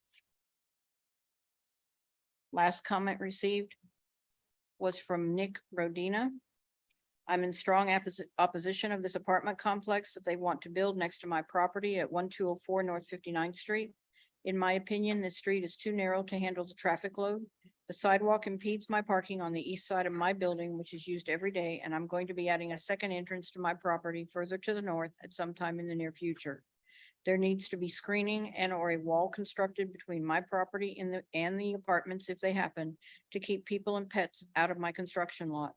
The trees have already ruined my fence, and I am seeking legal counsel to deal with that now that we know who the owners are. We have small equipment that runs and unloads material every day on that side of the property, and it can be a danger to people and loud at times when we are using our dumpsters and loading dump trucks. All of them are equipped with the required OSHA backup alarms also. There is a large drainage culvert that runs under my property that originates at my fence line that I've seen no good explanation of how they're going to utilize for the draining of the proposed retention pond or make safe for people or to keep my property from eroding away. I need answers on all of this and some drawings to refer to. This property has been used for this purpose for the last 40 to 50 years, and we are not planning to locate. Those are all the comments we've received. Thank you. Is there anyone present who'd like to speak in opposition to the item? Please come and state your name, address. My name is Nick Rodina. I'm the one that sent in the last email. Basically, this thing's just gonna get rammed down our throats. I mean, you guys already got Slick Willie back here to make sure that this all goes fine, and you know, our biggest problem, all of the neighbors, is everything that's been brought up. It's the lack of space on the street. It's the fact that everybody that comes down that street is exceeding the speed limit constantly. It's a blind hill. So extensive work needs to be done to keep people, you know. Sir. Yes. For clarity, were Yes. you the individual that had the reading by the clerk? Yes. That was your comments. I apologize. Yes. You only allowed one opportunity. Okay. Okay. But That's I believe that it was thoroughly expressed by the. Okay. So thank you. Is there anyone like to speak in opposition to this item? Please state your name and address. Zachary Harrison, born and raised 1425 North 9th Street, right north of that property up there. As residents of the community, we believe it is crucial to address several issues related to infrastructure, safety, environmental impact, and crime prevention before moving forward with such a project. Our foremost concerns is a potential strain on existing infrastructure, including roads, sewer systems, and utilities on North 59th Street. It is a narrow rural road without sidewalks measuring only 18 feet wide. This poses a significant challenge, especially during emergencies where the streets limited space and visibility may impede the swift movement of large vehicles and first responders. The absence of sidewalks on North 59th raises serious safety concerns for both pedestrians and drivers. The increased foot traffic coupled with the narrow road creates a hazardous situation. With the current limitations, any additional vehicles would exacerbate the risk of accidents and impact the overall well-being of community members. The lack of sidewalks not only endangers pedestrians, but also poses a significant threat to those with mobility challenges, children, and elderly residents. Considering the low-income nature of the proposed development, many residents may rely on public transport, making walkability essential for their safety and well-being. We recommend exceeding ADA standards for accessibility to ensure the safety for all residents. A comprehensive environmental impact assessment is vital for a project of this scale. We are particularly concerned about the disruption of wildlife habitats, water runoff, and overall ecological sustainability. The 8-acre site already houses displaced wildlife, and we fear their dispersal. You guys okay? Sir, Okay. I didn't know if you guys could hear me while you were talking. I just want to make we sure. can hear you. Appreciate it. Continue. Dispersal to nearby properties. We encourage adherence to newer, higher environmental standards compatible with the county's benchmarks. The absence of security measures in the proposed complex raises concerns about the potential increase in crime. Security is a shared responsibility that contributes to the overall harmony of our community. In the event of emergencies, a lack of security measures could impede swift and orderly evacuations, putting lives at risk. One lot of- minute remaining. In light of these concerns, we strongly urge you to reconsider the proposed project. We recommend a thorough assessment of the issues mentioned above and propose exploring alternative locations, specifically existing vacant lots. This would eliminate the need to clear acres of trees, disrupt wildlife habitats, and ensure proximity to additional amenities and safer walkable streets. We appreciate your attention to these matters and believe that thoughtful consideration of our concerns will lead to a more sustainable and harmonious community. Thank you for your time and understanding. Is there anyone present that's likely to speak in opposition? Seeing none, clerk, is there anyone else joining us virtually like to speak in opposition? Jean Holland. Mr. Holland, you'll need to unmute.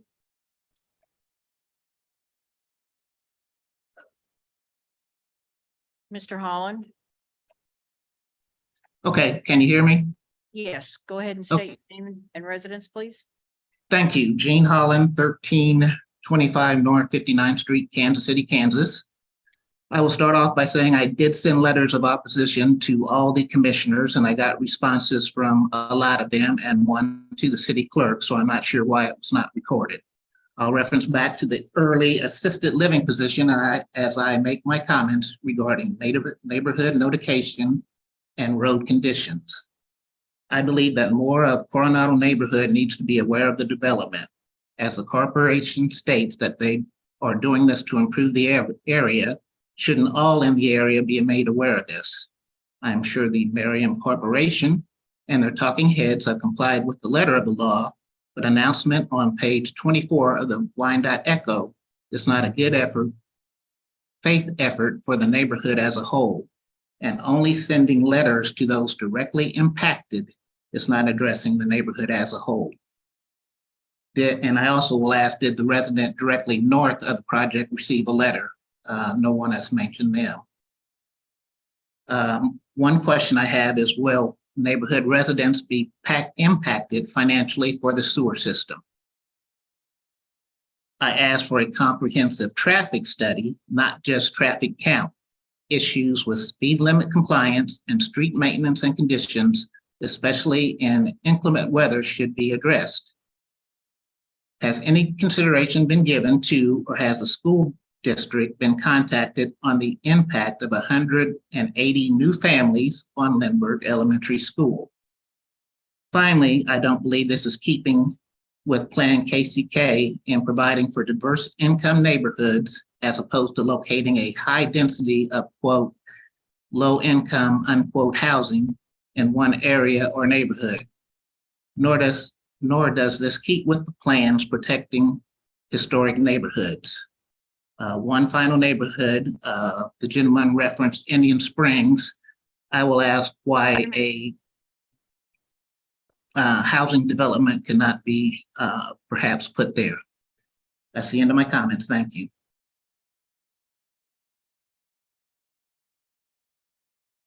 Is anyone else joining us virtually? Clerk? No other hands are raised. Thank you. I'll now close the public hearing.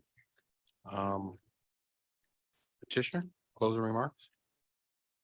Thank you, Mayor. Kirk Peterson, just on two issues that were brought up. One is on public infrastructure, specifically regarding the street and visibility and width. Every developer that comes into this county, into the city specifically, and proposes a project like this has to, you've seen it, there's pages of items you have to do with stormwater and lighting and just everything. And one of the items you have to look at is traffic and infrastructure. You need to present a professional traffic study, which is then reviewed by the UG's professionals. Public Works, et cetera. And I will let Mr. Hand speak to it, but there's been no issues at all that have been flagged, and staff certainly knows how to flag issues. I'm being serious, not saying that as a joke, when they think there are problems. Now, the second issue of two, Mayor, was about the sidewalk, because I probably counted maybe 6 times that the sidewalk was brought up. And it's interesting because very early on, staff brought up the idea of making sure we can get pedestrians up and down the street, down to State Avenue. We flagged at Planning Commission that we're totally about that. In fact, this is the first time that I can think of outside of like a star bond district. I said this at planning commission, where a developer's been asked to and is willing to build a sidewalk, many parcels off its site, well beyond next to its property, all the way down to State Avenue. Marion said, no problem. We'd like to do that. But they said, we don't want to have a condition of approval, stipulation that says we have to do it if we don't have the right of way. Does that make sense? Because then you could be stuck. You get a project approved and wait, but I can't build a sidewalk, but I have to. So we've been working with staff over the last, whatever it's been now, 2 weeks up until today. We've agreed to pay for a survey of the UG's offsite right of way to see how wide it is, et cetera. I could go on. I won't belabor it too much, but the point about sidewalks is we're asking to and have a stipulation in this approval tonight to pay for a sidewalk all the way to State Avenue, well beyond our property. We just have to work out the feasibility with right of way and things like that. So sidewalks are important. Thank you, Mayor. Thank you. I'll now open questions for our commission. Commissioner Ramirez. Thank you, Mr. Mayor. My question is more of a clarification question, because it goes back to the previous application that we're hearing. So when we are voting tonight, Mr. Hand, are we voting on the plan review and the MPL?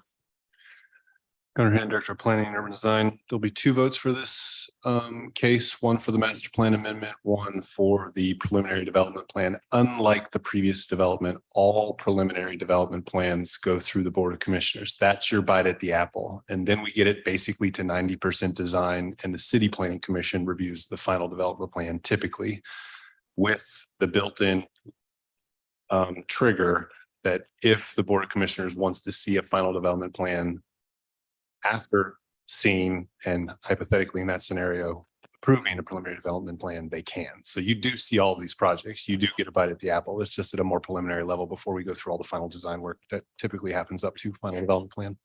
Okay, thank you. That's the difference between from this one and the last one. The last one was the final one, which doesn't come to us. It goes to planning and then that's it. Yeah, basically after final development plan, you go get building permits. Okay. Thank you. That was the clarification I had. Thank you, Commissioner King. Thank you, Mayor. So the reason I was talking to Commissioner Stites, I was trying to gather information out of the book. And I already wrote down pretty much what you had said and what some of the other people said and what the letters, the emails that were received. And I agree that the road is very narrow. And most people know my career's in safety. So how's a waste management truck going to go down that road the same time a fire truck goes down that road or an ambulance? Doesn't sound like the infrastructure's in great shape either. And a sidewalk's great, but you have to get in and out. And if there's a street that's already in trouble, so it's going to have to be redone, widened. And there's just something about not being able to get a fire truck down the road, and waste management is going to have to go down that road, at least once a week to all those places. So I've got some serious safety concerns about this project. Thank you, Commissioner. Commissioner Burrows. Well, thank you. I agree. I lived at 59th and Parallel when I was in high school. I'm quite aware of the condition of that road. I spent many a day on the very site that you all are wanting to build this complex. Spent the night on that property a number of times. I can share with you this, spending my cold mornings standing on the side of that road waiting for the bus during winter was treacherous, not counting how many times the people came from the south going north and went past the dead end after the new Meadowlark Lane was developed and had incidents with vehicles.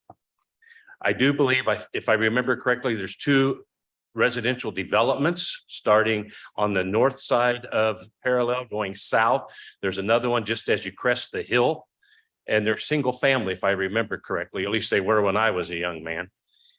And then the rest of the road is no road improvement. It's quite overgrown. It's a little rural. And where Red Ranch Rental, that tells you how far back I go. Red Ranch Rental set on that corner.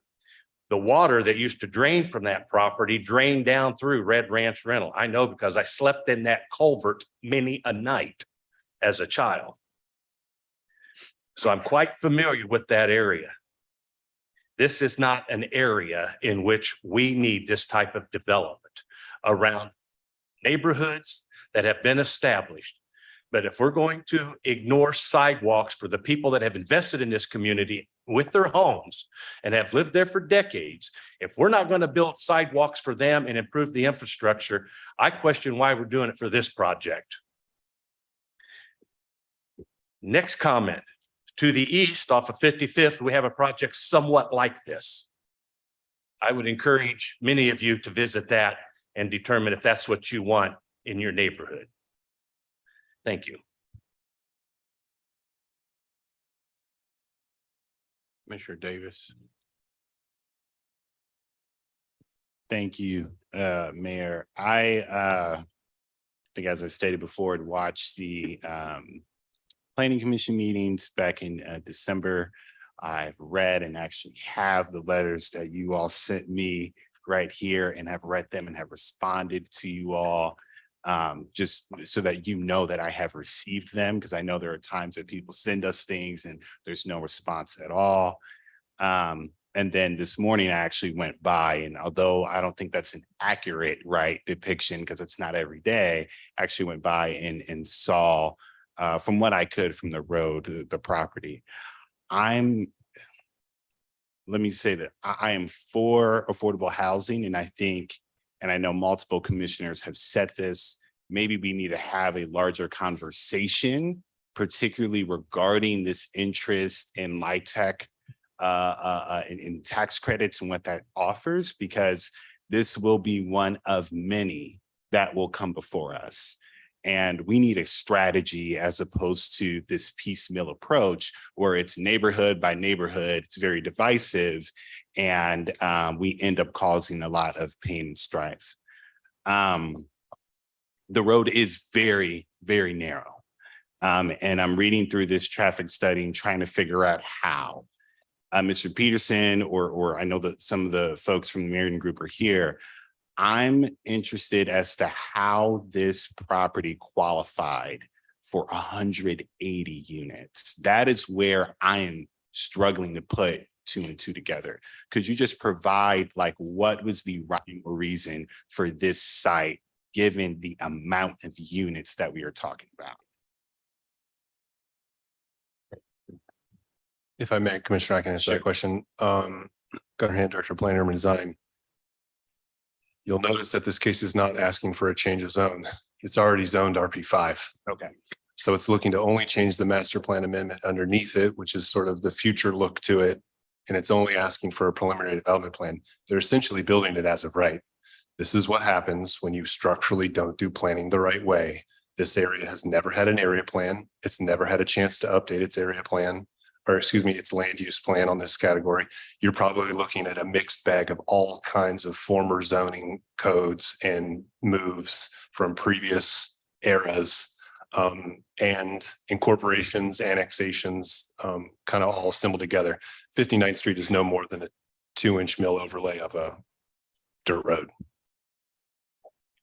So I guess I hear you on that. And so what we are considering tonight, and I'm particularly the master plan amendment, is from medium density residential to high density residential. The master plan amendment currently doesn't match the zoning currently. Okay. So we're trying to match the master plan to the zoning.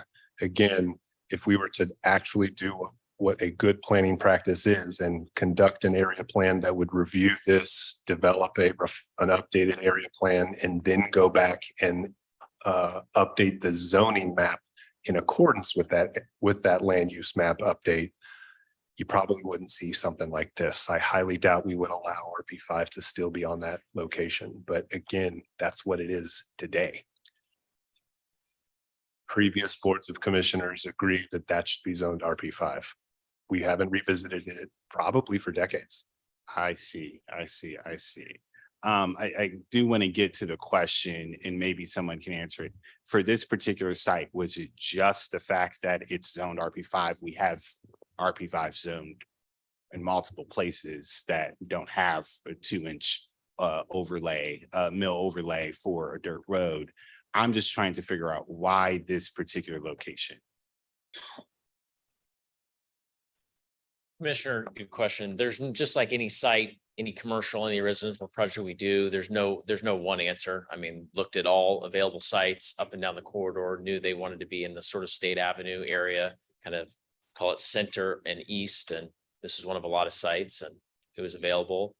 Zoning was a factor, but it wasn't the only factor. Gotcha.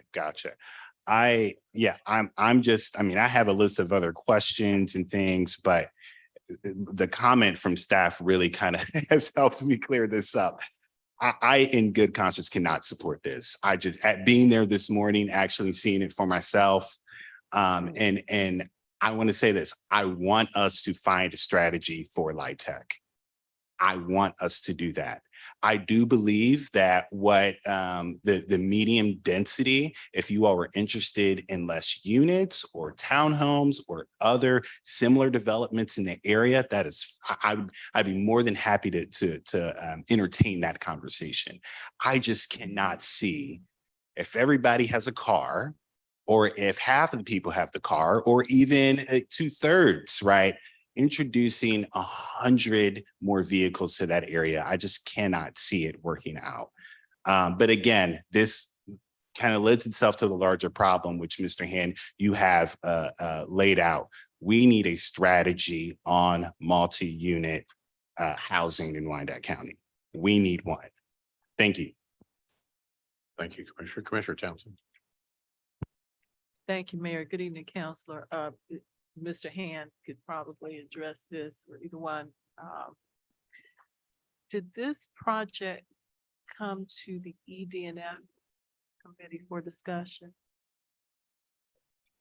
Or would it ever, if this were to go forward, does this come to EDF? So Commissioner, because the fixed pilot, just like all our market rate multifamily projects would be proposed, it would, but it has not yet. Just in terms of sequence, but it's not a surprise. We've been working with appropriate staff on that. It's just a scheduling matter. So not yet, but to be really specific, it would be, what are we in, we're in January? The idea would be trying to go in February or March. So at the same time, the final plan would be working through, so those would marry up together. Okay. More or less. So just for argument's sake, if this were not to pass this approval of a preliminary plan,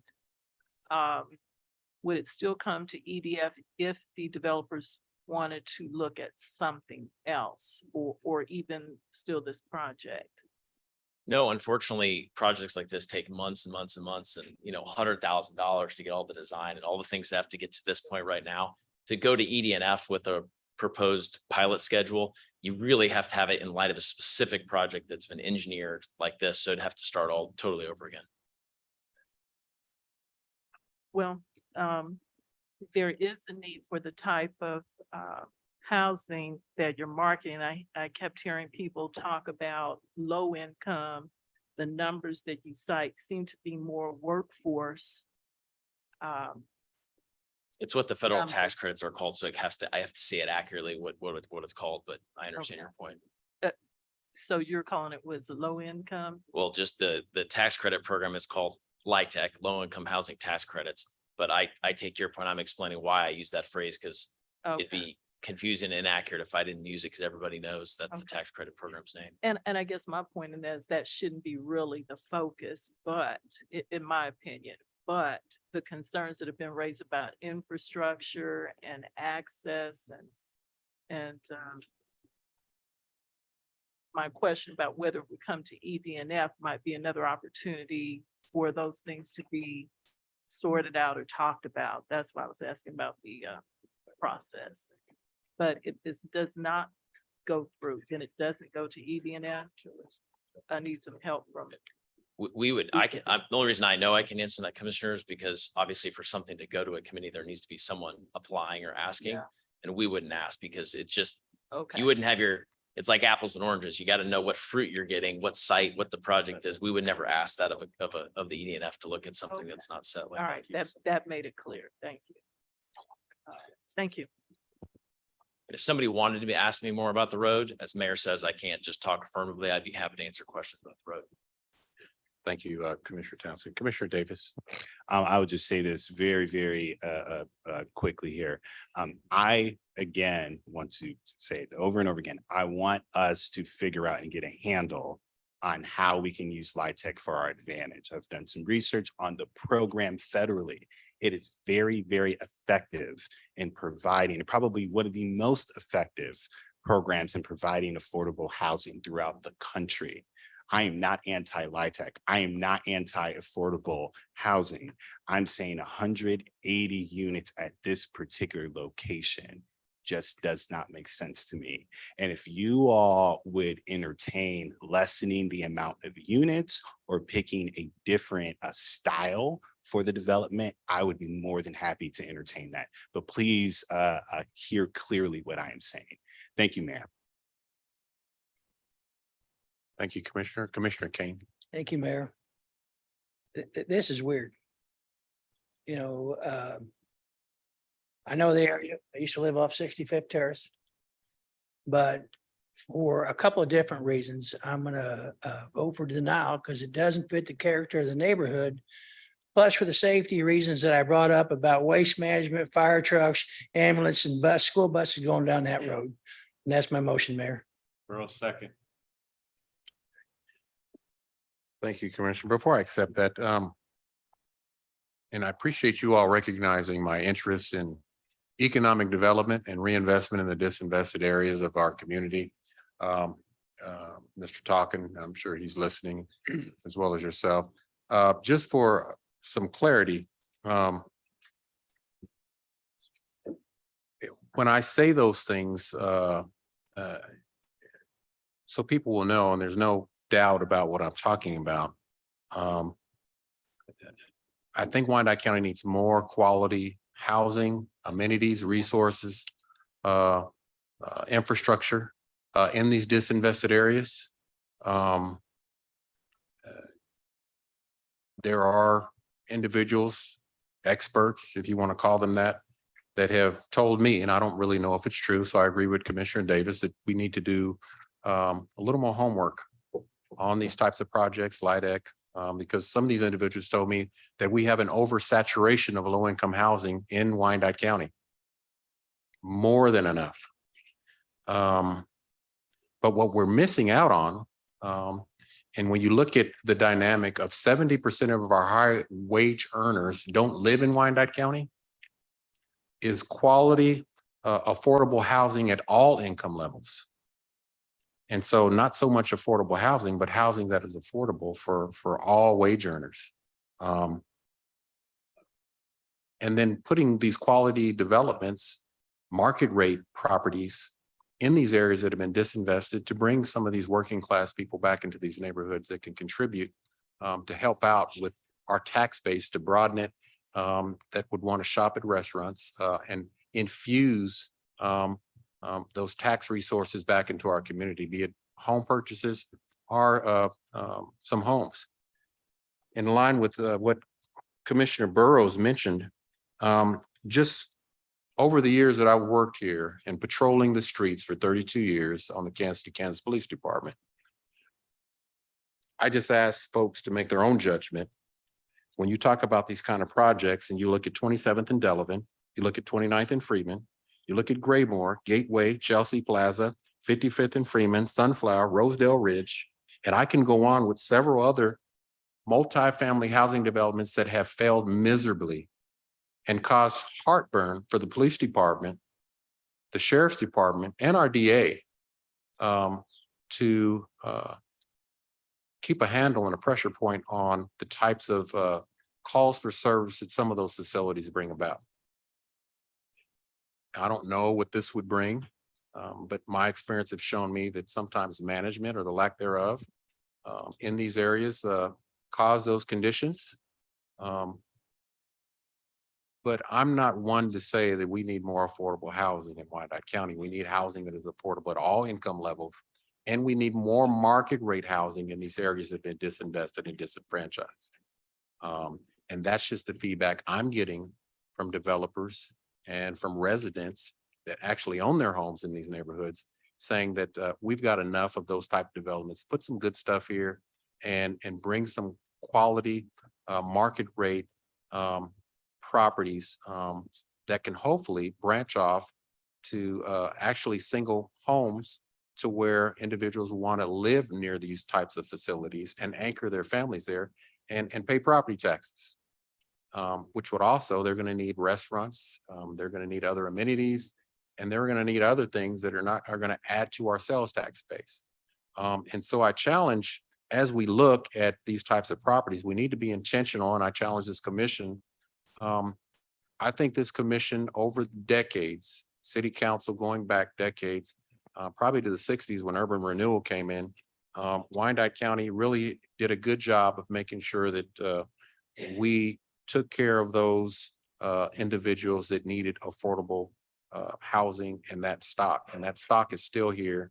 And that stock is aging and it's growing. And unfortunately, those types of developments really haven't generated the type of return on investment that would cause the realization of a resurgent, sustainable and vibrant Wyandotte County. And I look at other communities around us, especially our neighbors to the north, south, and east and west. And I think those type of projects can be done, but they have to be done responsibly. And they have to conform to the surrounding neighborhoods.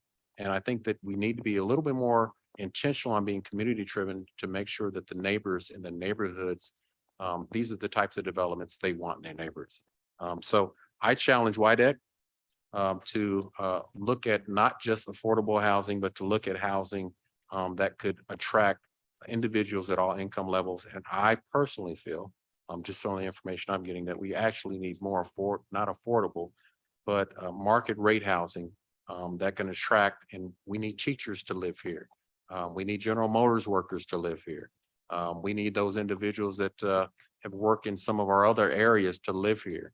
And I can tell you, unfortunately, and this is the reality, when you tell people we have a affordable housing project for you, most of those folks are going to say not just no, but you can imagine they're not going to want to live in those developments. And so we have to really be intentional about our strategies and plannings and make sure that we create seamless cities that attract those at all income levels. So I personally would urge this commission to say no to these types of projects moving forward. And let's look at more quality developments that are going to be sustainable for the long term. And they're going to be market rate to keep working class folks right here. And I have a fear of importing additional poverty to Wyandotte County as time goes on in these types of developments. And again, go take a look at these developments that I named and let those developments speak for yourself and ask yourself if you want to buy a house near these developments and raise your family in a way for generations to come. I know I wouldn't, and others wouldn't either. And so I think that we need to be more intentional about creating quality developments that are going to anchor people in Wyandotte County. And so I believe there was a motion. Okay, can you repeat that motion? Yeah. For a couple of different reasons, my motion is for denial. Doesn't fit the character of the neighborhood. Waste management, buses, fire, construction, ambulance, it's an unsafe area. And for those reasons, but my motion is for denial. Okay, there's a motion. Is there a second? Burrow second. It's a motion and a second. Any further discussion? Seeing none, clerk roll call. Roll call. Townsend. Aye.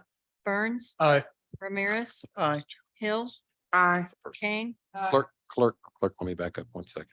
There are 2 votes that have to be taken. So for clarity on the vote, before we get too far along, Commissioner Kane and the second by Commissioner Burrows, that is a motion for item C2 for this vote for plan review application PR 2023-034. Is that correct? Okay. Clerk, can you back that up? Again, roll call. Townsend, Aye. Burns. Aye. Ramirez, Aye. Hill, Aye. Kane. Lopez, Aye. Stites. Davis, Aye. Bynum, Aye. Burrows. Aye. Motion carries. All right, the second part of this is for item D1, master plan application NPL 2023-017. Is there a motion for that? Motion for denial, for it doesn't fit the characteristics of the neighborhood for safety reasons such as waste management, fire trucks, ambulances, and buses driving down an unsafe road. Earl second. There's a motion on a second. Any further discussion? Seeing none, clerk roll call. Roll call. Townsend. Aye. Burns. Aye. Ramirez. Aye. Hill, Aye. Kane. Aye. Lopez. Aye. Stites. Davis. Aye. Bynum, Aye. Burrows. Aye. Motion carries. Thank you. That concludes the planning and zoning portion of tonight's meeting. We'll now move to the regular portion of our agenda, which is the regular consent agenda. Do any members of the commission, the county administrator wishes to set aside any items on the regular consent agenda? If an item is not set aside, all items on the regular consent agenda will be voted on by one vote. Move to approve all items as submitted. Second. I will accept those motions. There is a motion and a second. Any further discussion? Seeing none, clerk roll call. Roll call. Townsend. Aye. Burns. Aye. Ramirez. Aye. Hill, Aye. Kane, Bathroom. Lopez, Aye. Stites. Aye. Davis. Aye. Bynum, Aye. Burrows. Aye. Motion carries. Thank you. That concludes the portion of our regular meeting and I adjourn us in that capacity. I'll entertain a motion to adjourn us as the Unified Board of Commissions and call us back to order as the Land Bank Board of Trustees. Is there a motion? I so move.